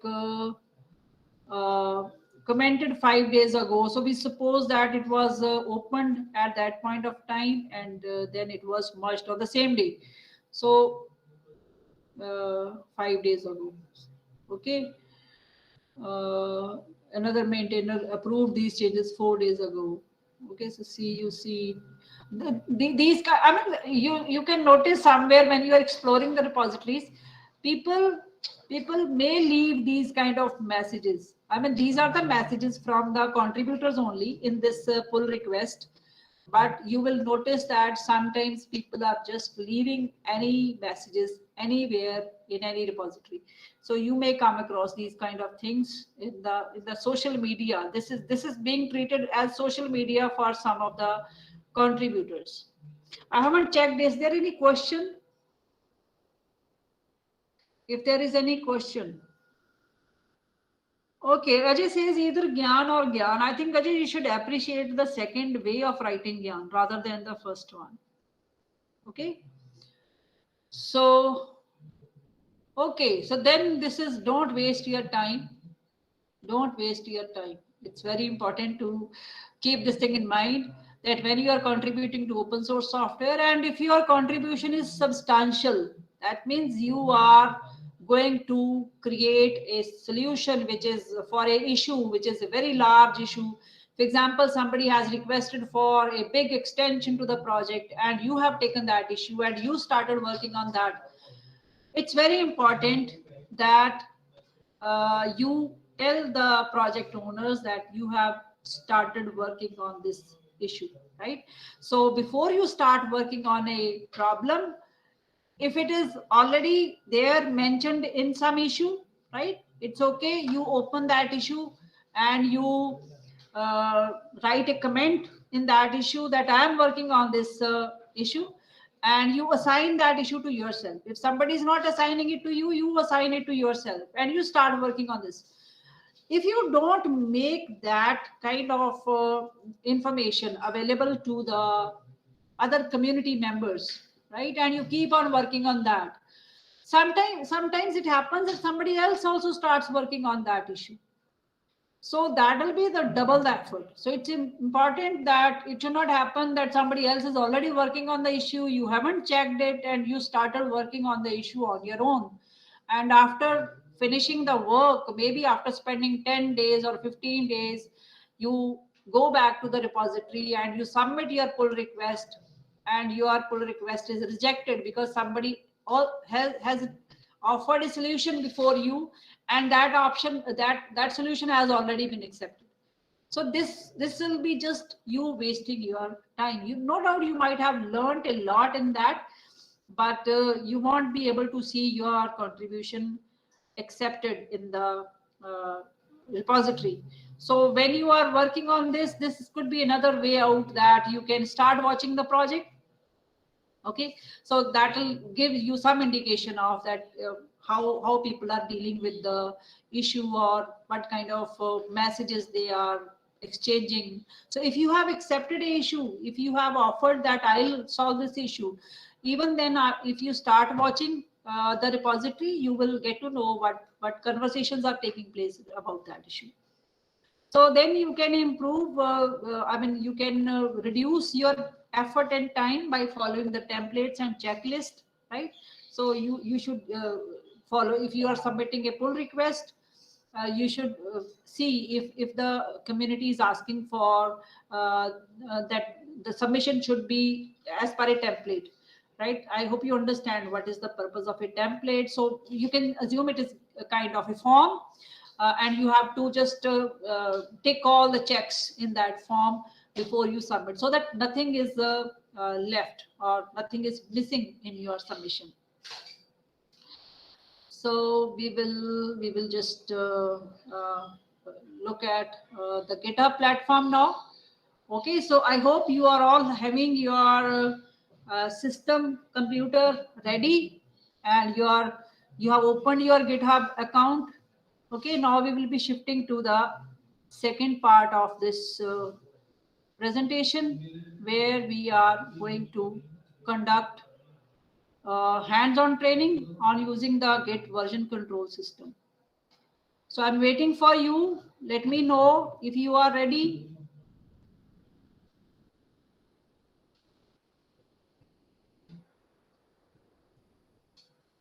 Okay, Poonam, thank you.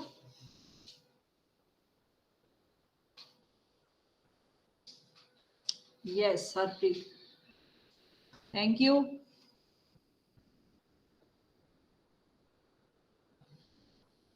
So it's good that Sarabjit, Mehak, you are all having your hands-on training on this, because it will benefit you a lot. I think you are getting it in your curriculum in the next semester as well, Ajay. You may have it in your curriculum in the next semester. I think you'll be studying it in software engineering. So in software engineering, you need to explore the Git version control system. So you'll be covering that part in this. Okay, so let us start with the next part, because like we have already covered, what does a Floss project consist of? So obviously, project consists of a project first. That means there should be some content, there should be some code. In case of this repository that we have seen, this repository of awesome list. Let us see what kind of lists are there. You might be excited to see what kind of lists are there. So these are some of the ads kind. Now you see, these are the contents. These are the contents. So if you want to see what kind of programming languages are there, it has given a long list of programming languages. Okay, so this repository is only about maintaining the list. That means if you want to know what is there in the front end development, it has so many resources listed in this back end development, computer science, big data, theory, books, editors, gaming, development environment. So Floss for developers, this is some resource, GitHub Actions, databases, media. So I hope you got the idea that what this repository is maintaining, and it's not code. It's not code. So open source software is not always about code. People could be creating so much of content. Now you see, if you are preparing for something computer science, or people who are pursuing degree in computer science, or as a faculty in computer science, you can just come to this resource and you can get to know so many things which are somebody has curated for us. So all kind of books are there, right? So lot of material is there, they have covered. So now they want that if somebody wants to contribute to this, I mean, you are coming up with some list, so you have to maintain that list in the way they have maintained. You have to follow their guidelines, and this repository is very, very popular. So it's good if you can contribute something to this kind of repository. Okay, so then you need to, there is a license. Then there are some tools, like you might have to know some programming languages. You might have to set some execution environment on your computer. And then there is a community, and for the community, code of conduct is very important. So I think we are now ready to talk about the project.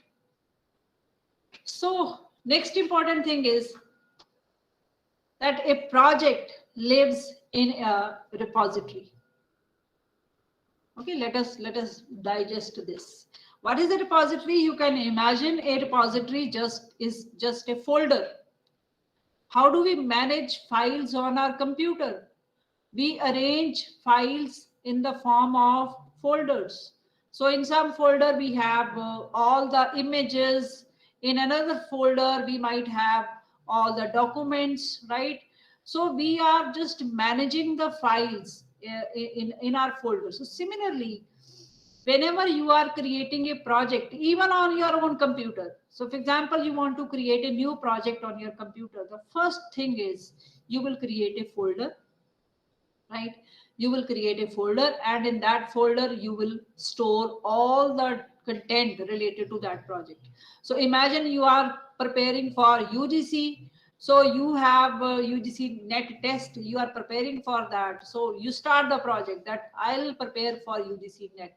So you create a folder on your computer and you start storing all the data that you get from your friends or from your teachers or from the internet. You start putting all the data in that project. So similarly, when we talk about a Floss, a open source software project, we need to understand that a project lives in a repository. Okay, so that's why in case of the version control system, Git also uses the same concept. For every new project, there is a new folder. And now you know what is a folder. A folder is just another name for repository. And on the GitHub platform, we are also using this repository to refer to a project. Okay, so a project lives in a repository. So when we are talking about project, now first thing that we will do is we will talk about a repository. So let us little bit have some introduction to get the version control system. I hope you understand what is version. Version is basically the change, right? So tracking the changes. So for example, I created a file, right? After creating that file, I added a title to that. And after some time, I felt that this title is not good. I should add some other title. Okay, and so I add some other title. I change the title, but when I change the title, the previous title is gone. So what if I want to know that what was the previous title? So suppose I type some title, right, in this file, and then I make this change, that I change the software to code, right? So the previous change that I had made, software, that is gone, right? So if I want to know that was it software already, suppose I just want to revert back to the previous title, and I don't remember what the previous title was, that means that change is lost, right? We are using a version control system so that no change is lost. Anyone, because it's a community project, so there are hundreds and thousands of people working on this code. We don't want that if somebody is contributing anything, and it happens that somebody else comes and removes that contribution, I mean changes it. So that kind of we don't want. We just want to keep track of that what was the contribution of the person who changed before this person. What did he write? Now the next person comes, he makes a change or she makes a change. So what was the change before that? I think if we can look at this repository, and if we are able to see the files that are there,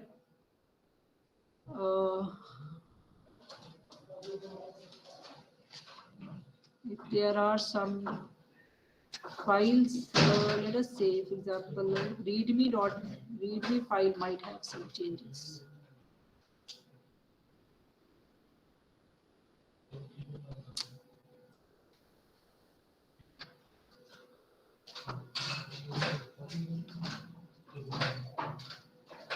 Okay, it will ask me to fork this project, and that is the file.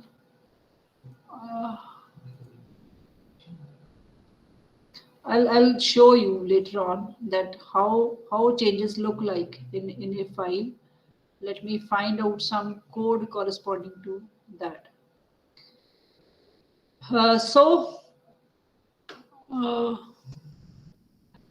In case of the version control system, basically we are maintaining two repositories. One is the local repository and second is the remote repository. So you can think of this as two folders. One is your folder, second is the folder on the server. Now, if we are not using a client and a server, for example, we are working on this computer only, and this computer is the client and this computer is the server. Obviously, server in this case is the GitHub server. So you can imagine we are talking about two computers. One is the local computer that we have, and second is the remote computer, the GitHub server. But in this case, we are doing all our work on the GitHub server only. We haven't created, or we are not going to create a folder on our own computer. I'm not going to do anything on my own computer. I'm doing everything on the server, on the GitHub server. So on the GitHub server, basically there are two folders, right? One folder is in the server domain, and one folder is in my account. So you can imagine I have a repository. That means that repository is local to me. Okay, in my account, I am the owner of that repository. Then there is some other repository. You can imagine the repository, awesome list repository that belongs to this developer, Synchrosaurus. So this is one repository. You can imagine this is the remote repository. Then I can create my own repository, and that will be my local repository. So in case of version control system, whatever changes I can make changes in my own repository, right? Nobody can stop me making changes from my own repository, the repository that I own, that belongs to me. But if I want to make any changes in the remote repository, for example, I just clicked on, in this repository, I clicked on readme.md, okay, and I wanted to edit this file. So this symbol is for edit, okay. It is asking me to fork this repository and then suggest changes for this. So for example, I'm making some changes in this. This is a long readme file. Okay, now you see, I should come to this later on. So what I want to see is, tell is that if I make any change on this, I have to propose changes. right? I am proposing changes. These changes are not directly taking place. I'm just proposing this change. So when I propose the change, that proposal goes to the owner of the repository. So owner of the repository will decide whether this change is accepted or it is not to be accepted, right? So whatever changes I'm making that are happening in my own repository, right? They are not happening at the end of the project owner. So project owner will look at that and decide whether to accept these changes that this person has proposed or not. So Git is basically a version control system which tracks all kinds of changes which are happening in a repository. So for example, I'm trying to modify the README file, right? So in the README file, if I'm making any changes, it will keep track of who has made the change. It'll note down my username on the GitHub platform. It'll see what changes I have made. For example, I have added a line in the README file. I have changed spellings of some word in the README file. It will keep track of that. And at what time I made the change. So it will note down the timestamp when I made the change, the timestamp on the server. Kuljit, I want to ask one question. Yes, Puna. Do we need to do the changes in the file that we have in our system and then we upload it? Yeah. Or do we need to make the changes in the editor provided by GitHub? These are the two options available to us. We can upload a file also? Yeah. Yes, we can upload files from our own computer to the GitHub repository that we have on the cloud, on the server. Basically, there are a few options. I think I have a slide on that. I'll come to that later on. Okay. But if you are asking this question that can I upload a file from my computer to the repository that I have on the GitHub server? Yes, you can upload a file. You can upload a complete folder even, right? Okay. That is what was my next question. Okay, thank you. Thank you, Poonam, for asking the question. So we are just seeing that Git, I'm not using the word GitHub. I mean, we should be clear about this. I'm not using the word GitHub. I'm using the word Git. So Git is the basically software, the version control system that was created by, do you remember who created Git? Yeah, you just type in the chat box or you can open your mic and answer this question. Be quick. Who created Git?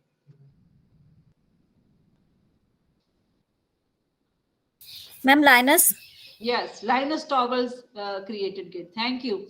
So Git I'm using. There are two words. One is Git, another is GitHub. Git is the tool that was created by Linus Torvalds in 2005. Okay, and GitHub is the platform that was created in 2008. And GitHub is not open source. Git is open source, free and open source, but GitHub is not. GitHub is owned by Microsoft. Okay, so GitHub is a platform. You can imagine GitHub provides us a kind of interface to the Git. So Git is doing all this, tracking all the changes and making sure that all this information is stored in its database. Let us see what is a change. What is a change?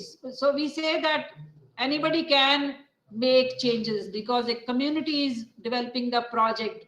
So I can join, I can make a change, another person can come and make a change. But what is a change?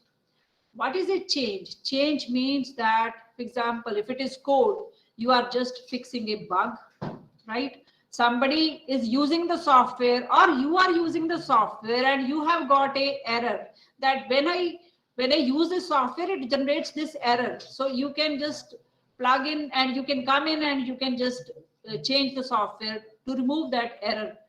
Okay, or you can work on improving the code.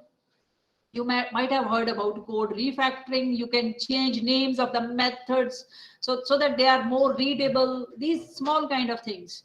Add new functionality if you think that this software should have this feature.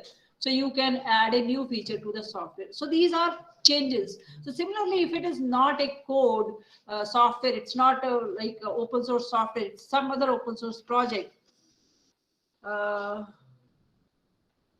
Okay, so there is another question. I'll see to that.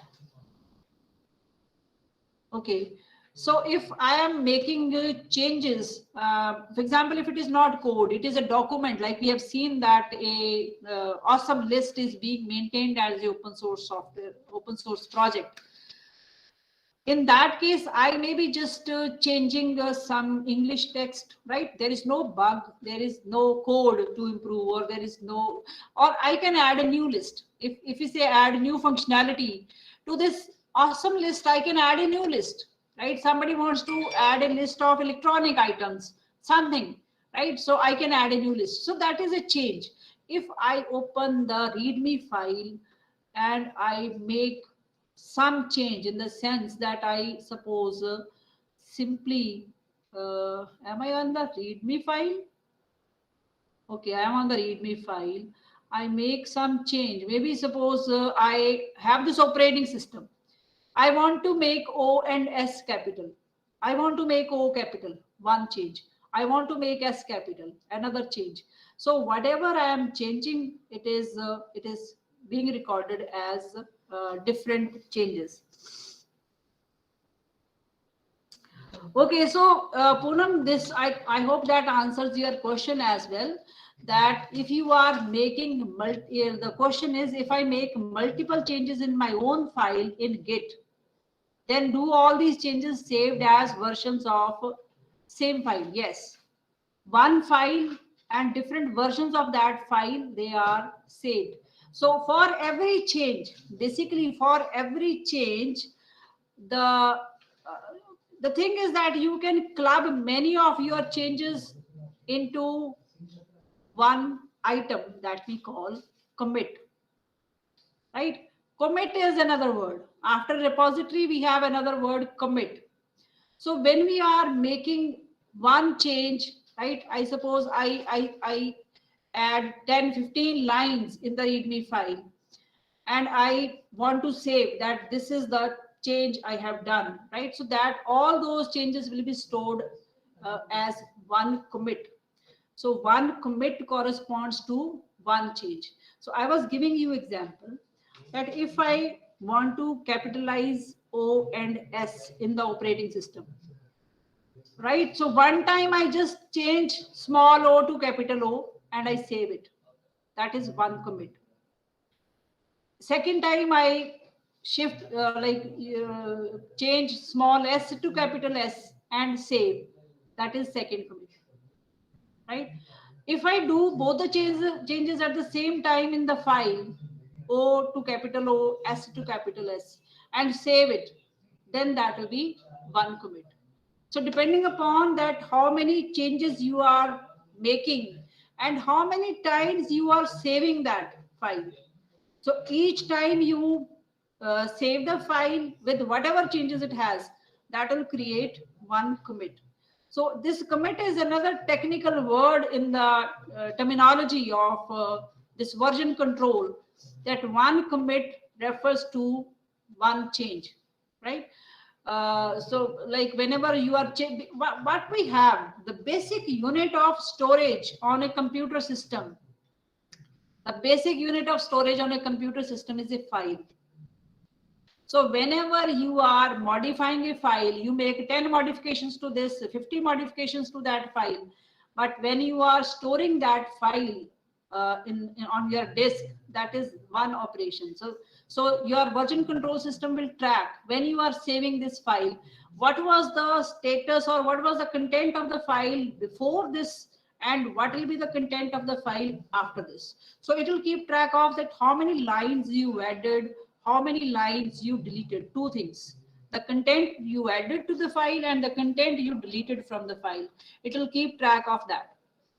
Okay, so we have some idea of a repository, we have some idea of commit. So let us move to the GitHub platform now and see what we can do there. So you can open your GitHub platform. Okay, and we will learn to do something. We have already seen what is GitHub. GitHub is different from Git. Git is the actual version control system, and GitHub is a interface to that. GitHub is an interface which is more like your Facebook. You can imagine GitHub is the Facebook of software developers. So you have all the kind of facilities that a social media platform provides. People can connect with one another. They can comment. They can support others. All the kind of things they can do. And apart from GitHub, what else you can use to communicate with the Git is one is GitHub Desktop is also there. So you can use GitHub Desktop. This is that is another tool that is different from GitHub. So you have GitHub, which is a cloud-based service, right? We don't have to install anything when we are using GitHub. But when you are using GitHub Desktop, you have to download and install GitHub Desktop on your computer. So once you have installed GitHub Desktop on your computer, then it will work more or less like your Windows Explorer. So you can open your project in, like you open any folder in the Windows Explorer. Similarly, you can open your project folder in the GitHub Desktop, and it will take care of many of the things that you have to do. Third option is Git command line, CLI, command line interface of Git. That is also available. So that means you don't, in that case, you don't use GitHub in any form, neither GitHub as the cloud service, nor GitHub as the GitHub Desktop option. So that is another third tool, Git. I mean, that is totally integrated with Git. So when you are using Git command line interface tool, that means you are not working with GitHub and you are directly communicating with the Git version control system. But the thing is that GitHub is the easiest way. Okay, GitHub Desktop is obviously a little bit more difficult than GitHub, and the third option, Git command line interface, that is the third thing. I mean, that is the most difficult out of the three. So when you have some exposure through the GitHub cloud service, after that you can move to GitHub Desktop if you are more seriously contributing to code. Because when you are using GitHub interface like we are using, you might not be able to contribute in the code repositories in that case. So you can contribute to these kind of repositories where you just can create a file in the Word editor and all that. But if you are writing code, you will need your execution environment. For example, you are writing Python code, you might need Visual Studio Code, those kind of platforms to write your code, and Eclipse if you are writing Java, right? So that kind of thing you need on your computer, and then you can use GitHub Desktop to push your code, push your changes to the Git version control system, or to pull some changes from the Git version control. So then you can use GitHub Desktop. Second option for that in your case will be the Git command line interface. So let us proceed to the GitHub platform. So we have already done this. How does a Git Floss project look like? So let us do the first thing, to create a repository. Okay, so we have this task 1 with us, to create a repository. So step 1 in this is we will create a repository. To put your project up on GitHub, you will need to create a repository for it to live in. So what is the purpose of GitHub? To collaborate with others and track your work. Step 2 is update the README file and commit your first change. Step 3 is add a new file, and step 4 is open an issue. So we will do these 4 things in the first task, right? Okay, so I'll create the repository along with you. Now we move to the GitHub platform, and okay, so this is the GitHub platform that we have. Okay, now I want to create a repository. I will move to the right top. I hope you are able to see it. Okay, and I click on new repository. So I have this interface now. Here I can type the repository name. Example, I give it name OSS GIAN. Okay, so after that, it is asking for some description. So this project, basically I'm creating a repository, means I'm creating a project. So this project is about a workshop on Floss at GNDU in Feb 2022, right? So any kind of description you can give. You can make the repository public or private. So if it is for you only, and you choose who can see and commit to this repository. For example, you are preparing a project with your students, okay, so, or with your teacher, you can choose it as private so that nobody else should be able to see it. And public means anybody can access it. And again, there you can put a restriction that who can commit in your repository. It's not that everybody can add commits. You can decide that. Then after this, the third part is initialize this repository with a README file. So README file, like I told you, that it is kind of landing page. For example, you're creating a website, and on the website there is a landing page, the first page that every visitor of the website will come across when they open your web page, web address of your website.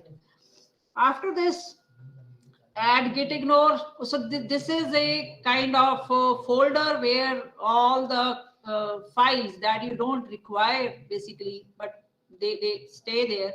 So those files, they fall in this git ignore repository or folder, you can see. Then choose a license. So this is the place where you will choose a license for your repository. I hope you are very well clear about the choices that you have. So it gives us many options: Apache, GNU. So are you creating a project to store some software? Is it a software project or it is not a software project, like we have just seen one? So depending upon if it is a software project, and if you want a license which is very restrictive, then you can use GNU GPL version 3.0, right? So, but if you want a license which is more permissive, then you can use MIT license. I think you should know more about what all these licenses are, but we are not supposed creating a project for developing software. We are just working on some, like we have created a project for storing information about the workshop. So we can use this Creative Commons as the license, and then we click on create repository. So I have created one repository. Okay, so this repository has got in the code base, it has got two files. One is the license file, second is the readme file. So these are all automatically created because I clicked on the check boxes. I am watching this repository because I created it. So you can see it doesn't have any stars. And the description that I added, that is in this part about workshop on Floss at GNDU in Feb 2022. There are no folks, okay? And this is the content in the readme file. Okay, so this was the first task, some part of the first task that we have done. We have created a repository. Second step is to update the readme file and commit your first change. Okay, so this is my repository. I want to update the readme file. Okay, so I have opened the readme file and now I want to edit this readme file. So there is this button, edit this file, on the right end, and I just click it there and it opens, and now I can type whatever I want to type about this workshop. So I'm typing just some lines. Started on 21st Feb. Okay, so I have made some change to this. Now the content when we are typing this is markdown text. It is very similar to HTML. Okay, so like this is hash. It will be in bold depending upon the size. Will be like we have H1, H2, H3, H4, H5 headings. Here we have the hashes. You can increase the number of hashes like this. So let us see what happens.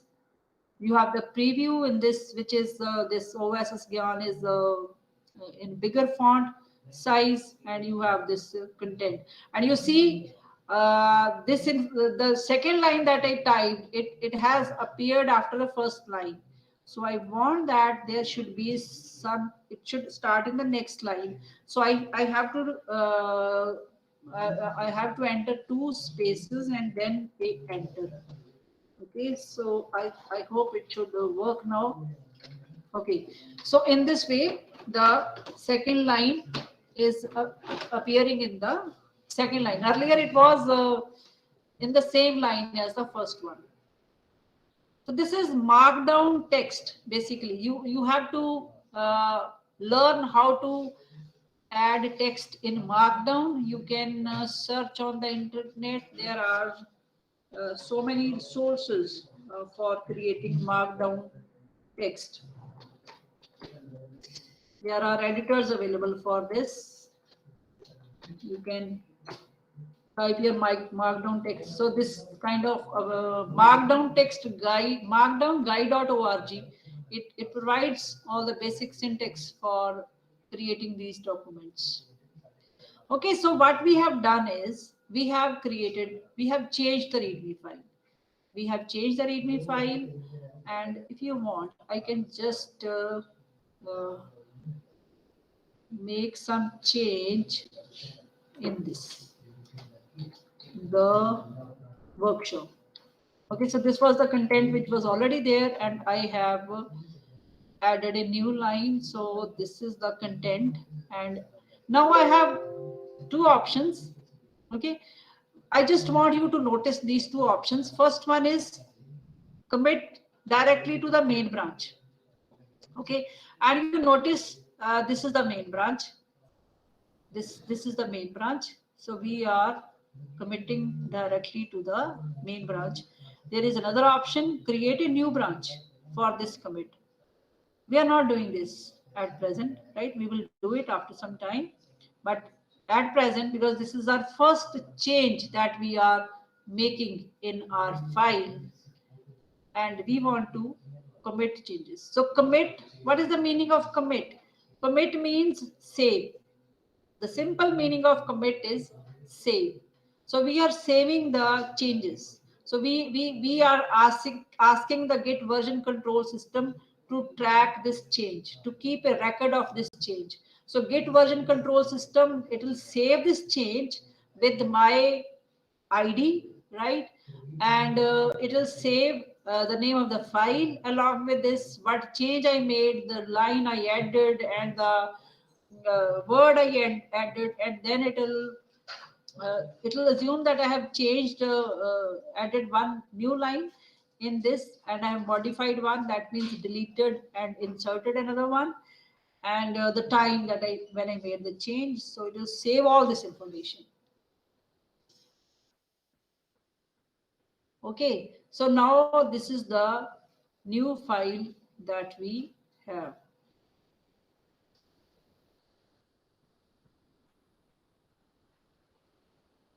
Okay, are you doing it with me? You can do this on your own computer, because I'll be looking for your repositories just after a while. So I hope everyone is doing this on your own computer. Yes, you can delete a repository. If you don't want a repository, you can delete it.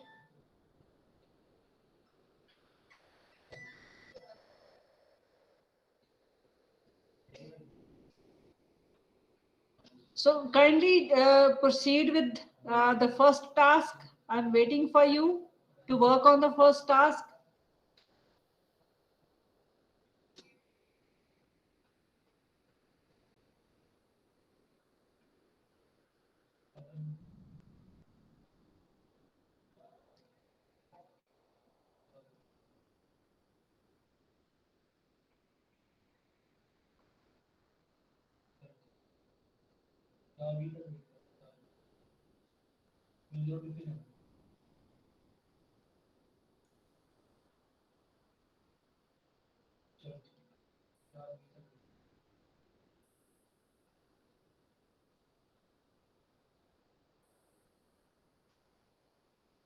Okay, so has everybody completed this part, the first part?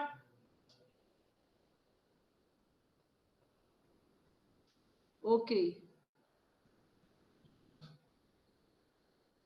So should I wait or proceed further? I'm just waiting for you people. Okay. So this was the first thing that we did. And now let us try to see what we have done in this. Like you can, this was the last commit that we did. So this last commit information is available in this bar.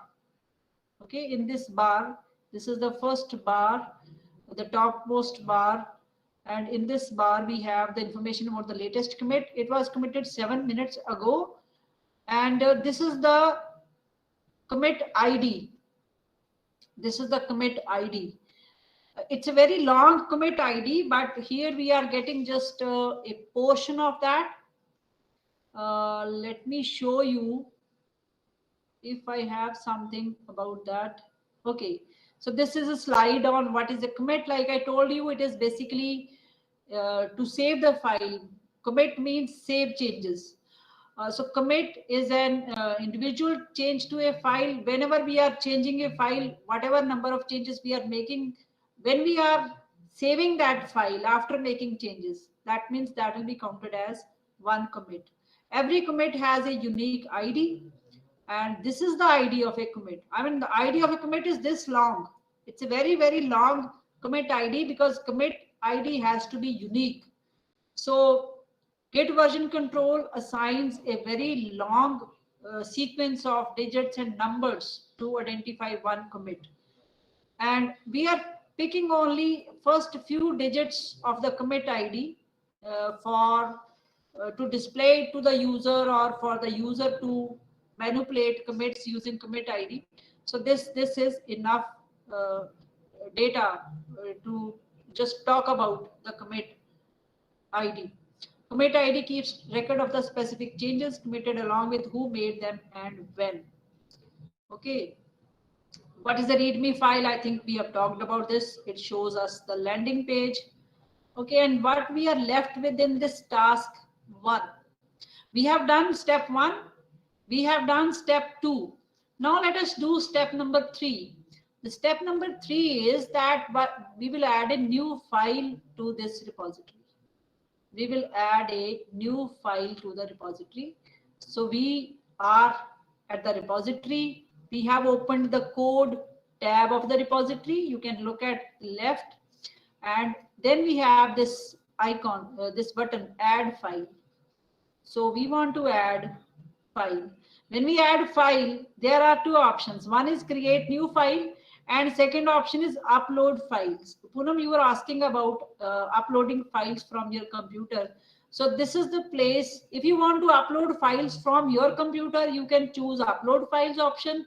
If you want to create a new file in the interface itself, you can choose this create new file option. And you have the editor open with you, and you can give the name of the file.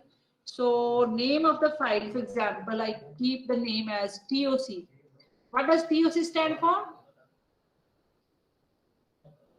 What does TOC stand for?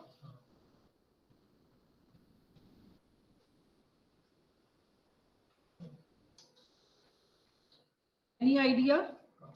Table of contents. Yes, yes, you're right. Table of contents. Thank you, Indrapreet.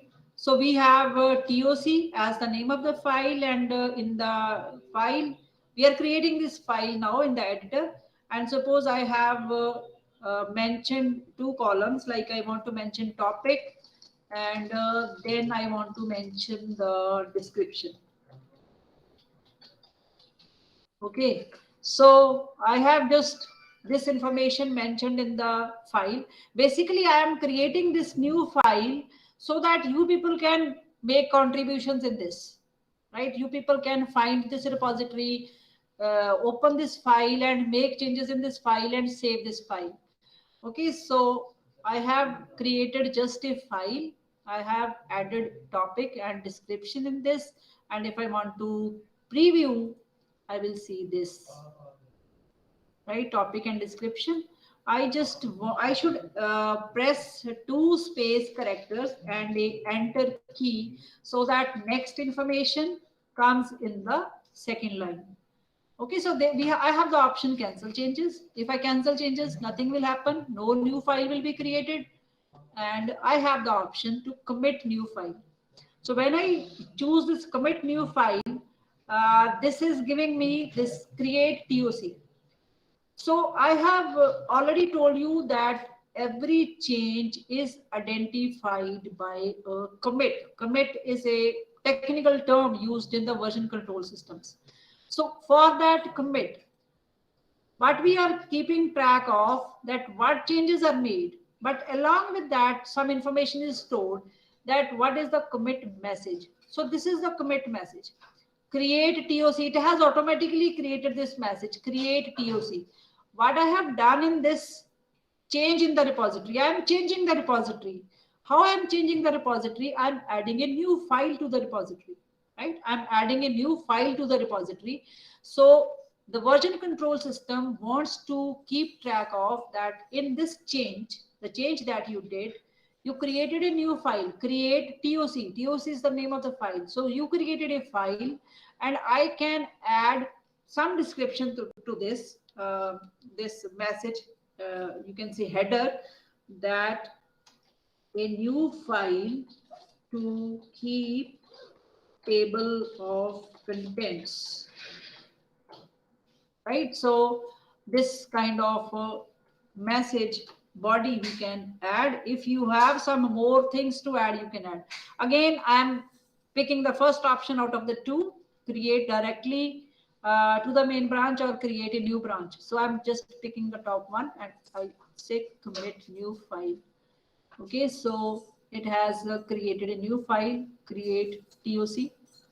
Okay, so if I just see what is in the TOC, it has just one line, topic and description. Okay, so I think we are done with the step number 3. We have added a new file, and fourth step is open an issue. So I want to open an issue. Okay, who can open an issue? Anybody can open an issue on any repository. So if I don't own a repository, even then I can open an issue on that repository. So I own this repository, I can open an issue. Why I'm opening an issue? I just want to communicate with the community. So I have created this repository. Somebody comes to the repository and looks at, okay, so this is the repository with this kind of information. Just look at the README file, what it says. But if somebody wants to help me, right? One thing is they explore the whole repository and then they come to know that this repository needs help in this. That is one way. And obviously the other person may just look at something as a problem, but for me that may not be a problem, right? So that thing is not convincing. Second, the thing is that if I find that there are some issues that I want some others, if they want to help me, they should solve it, right? So I can create a issue. So you can see that I am just opening the issues tab and there is a option new issue. So I open an issue. So I open an issue. I just ask the people who are coming to my repository to add topics and their description in the TOC file.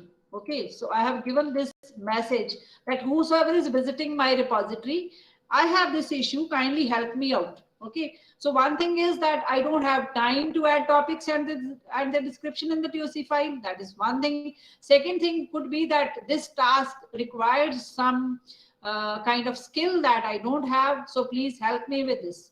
So I am asking for help when I am raising these issues. Okay, so I just leave a comment on this.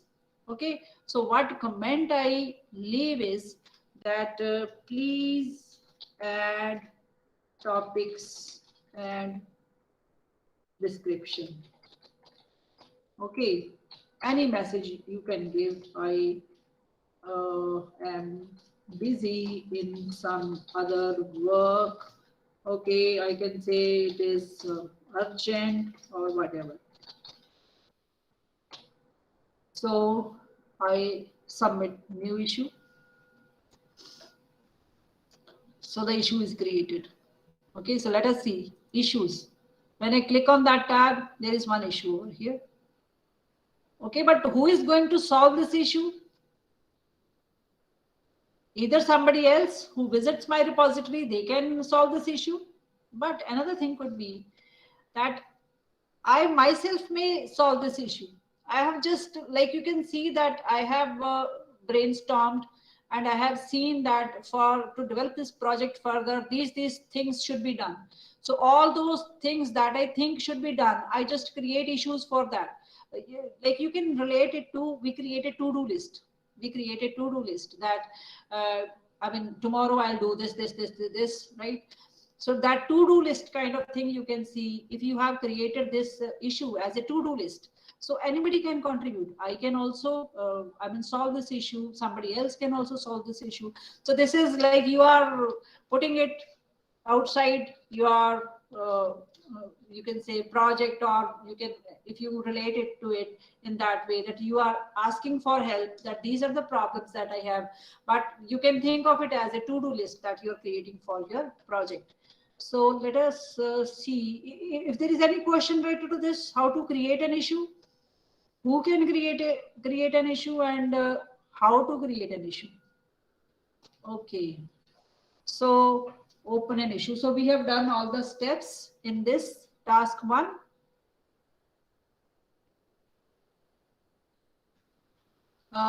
Okay, so these are all the things that we have covered already. Add a new file, open an issue. So who can open an issue? Anybody can open an issue.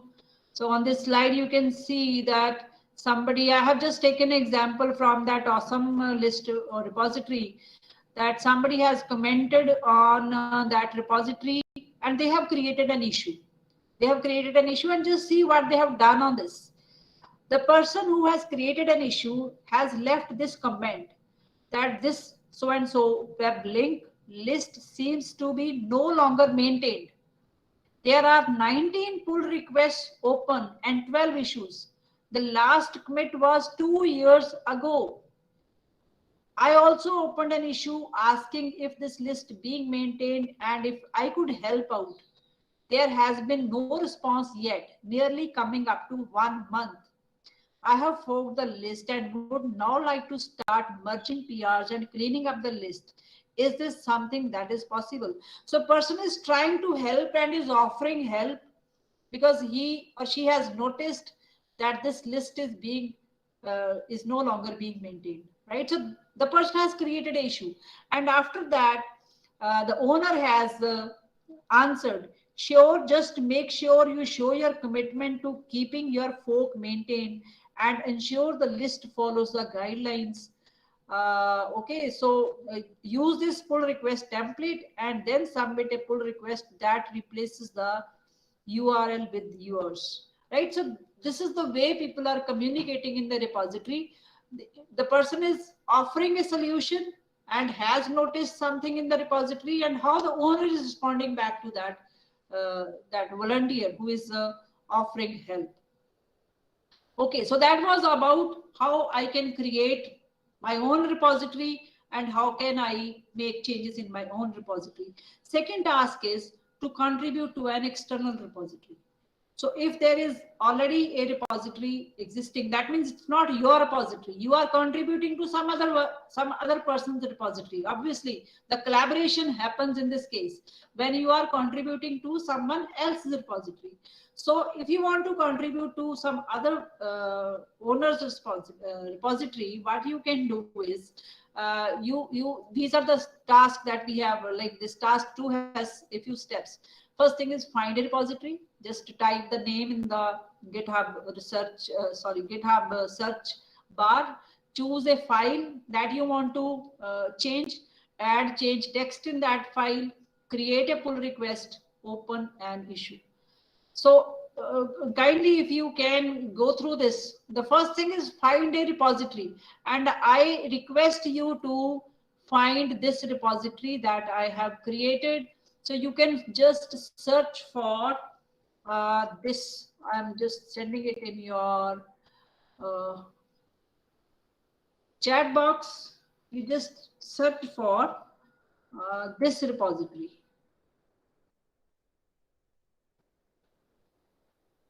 You search for this repository, EBAOSS/OSS GIAN. Search for this repository.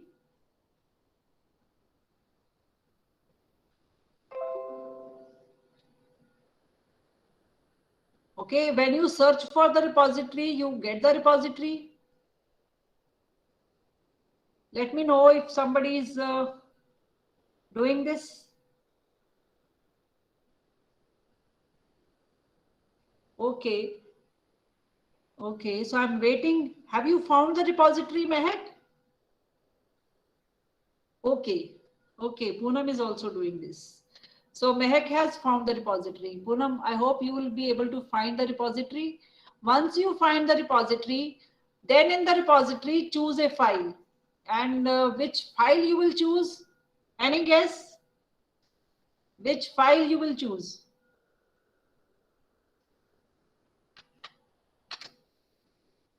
Ma'am, TOC.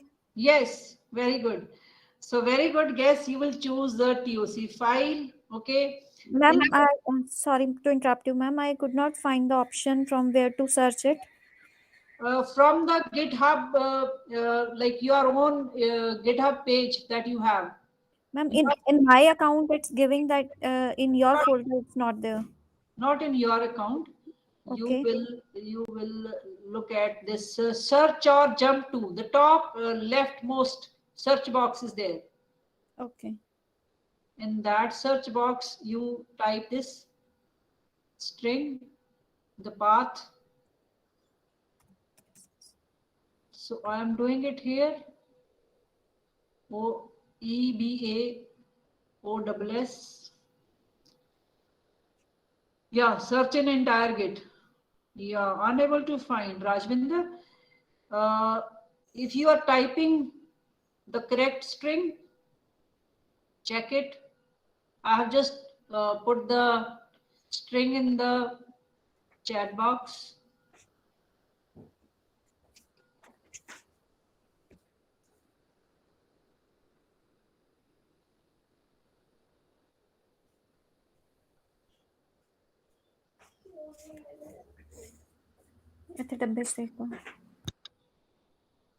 Okay, so Sonika has proposed changes to TOC.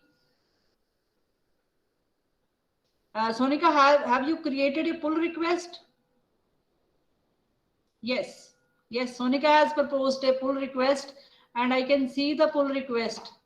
I hope you are able to see the pull request. Okay. So let us see. Let's open the pull request. Let's open the pull request. And when we open the pull request, we have this pull request listed topic added by Sonika Narang. Okay, I just open it. I open it and I see that some change is being made in this file. Files changed. One file has been changed. So this is the content that Sonika has added. So she has added topic. You see plus sign. Plus sign means addition has been done. Green means that some new content is there. Topic 1, and she has given her name. So she has added this second line in this. Okay. Now you see on the right side there are review changes. So as owner of the repository or as maintainer of the repository, I have this option that I can review the changes. I just review the changes. And if I see that there is some problem with this content, I can leave a comment over here.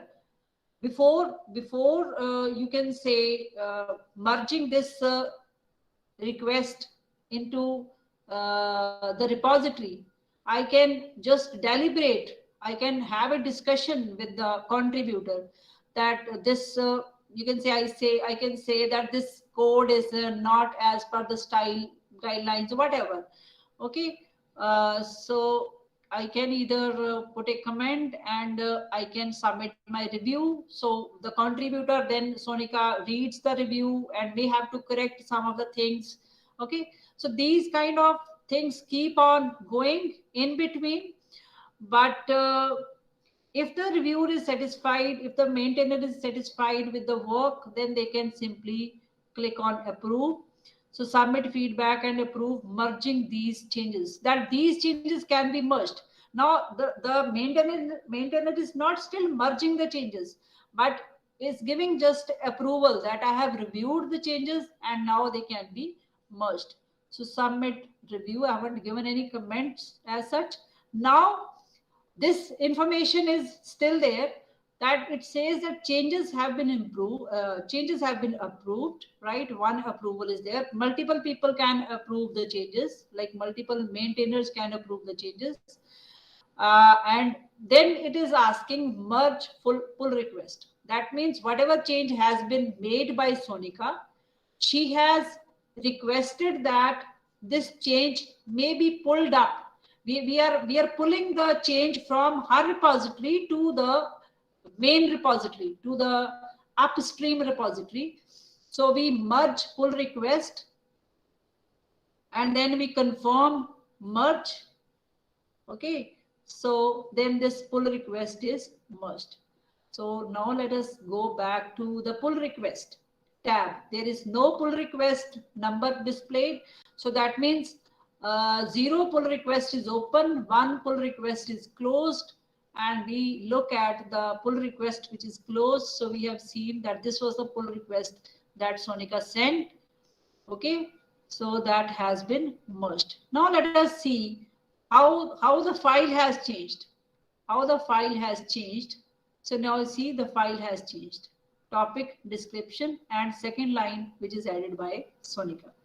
So in that way, anybody can contribute to the repository, but there is some kind of process that has to be followed to make the changes so that there is no conflict. I think a lot of things can be done. We still have we have just started with this. Okay, but I hope some of the things are clear, and this is kind of a launching pad for you if you are starting with your contributions on this platform. Any questions?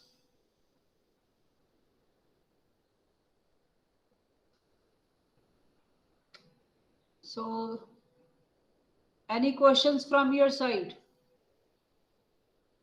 Okay, Rajvinder, Rajvinder, has you found the repository? No, ma'am. Okay, you were not able to find the repository. Okay. Ma'am, I found it and I missed the steps which you told after that. And now I have to do pull request.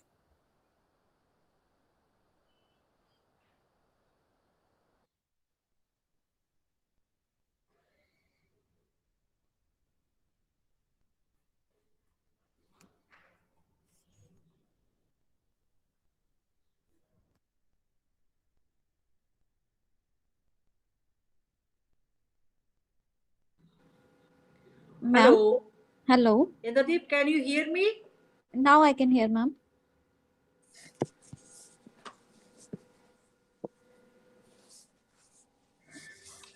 So after opening your repository, I have to do the pull request.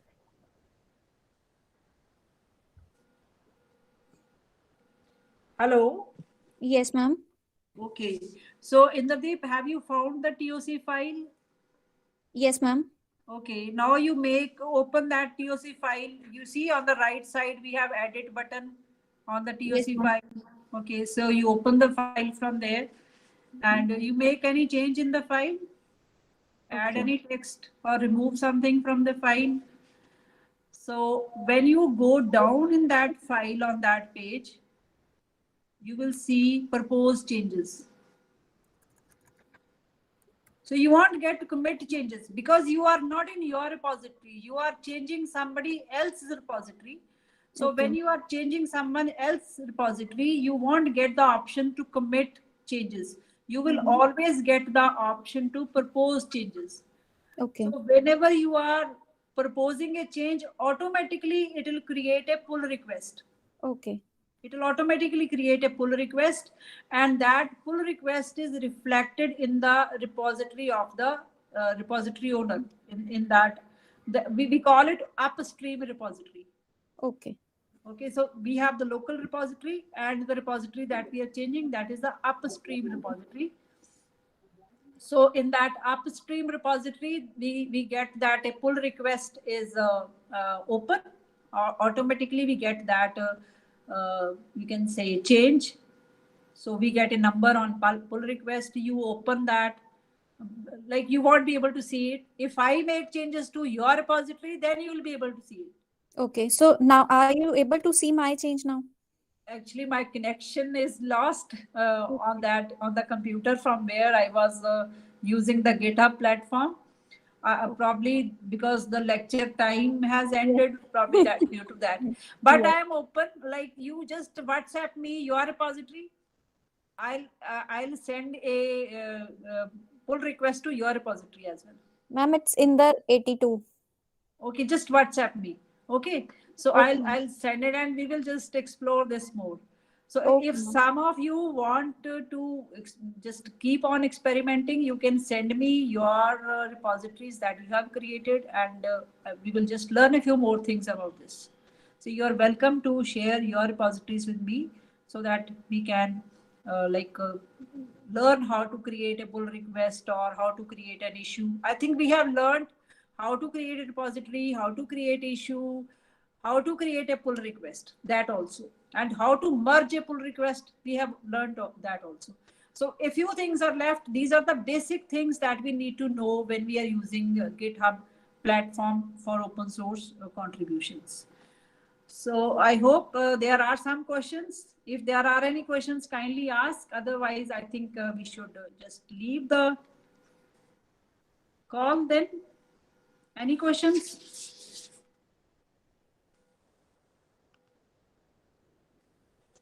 No questions? Okay.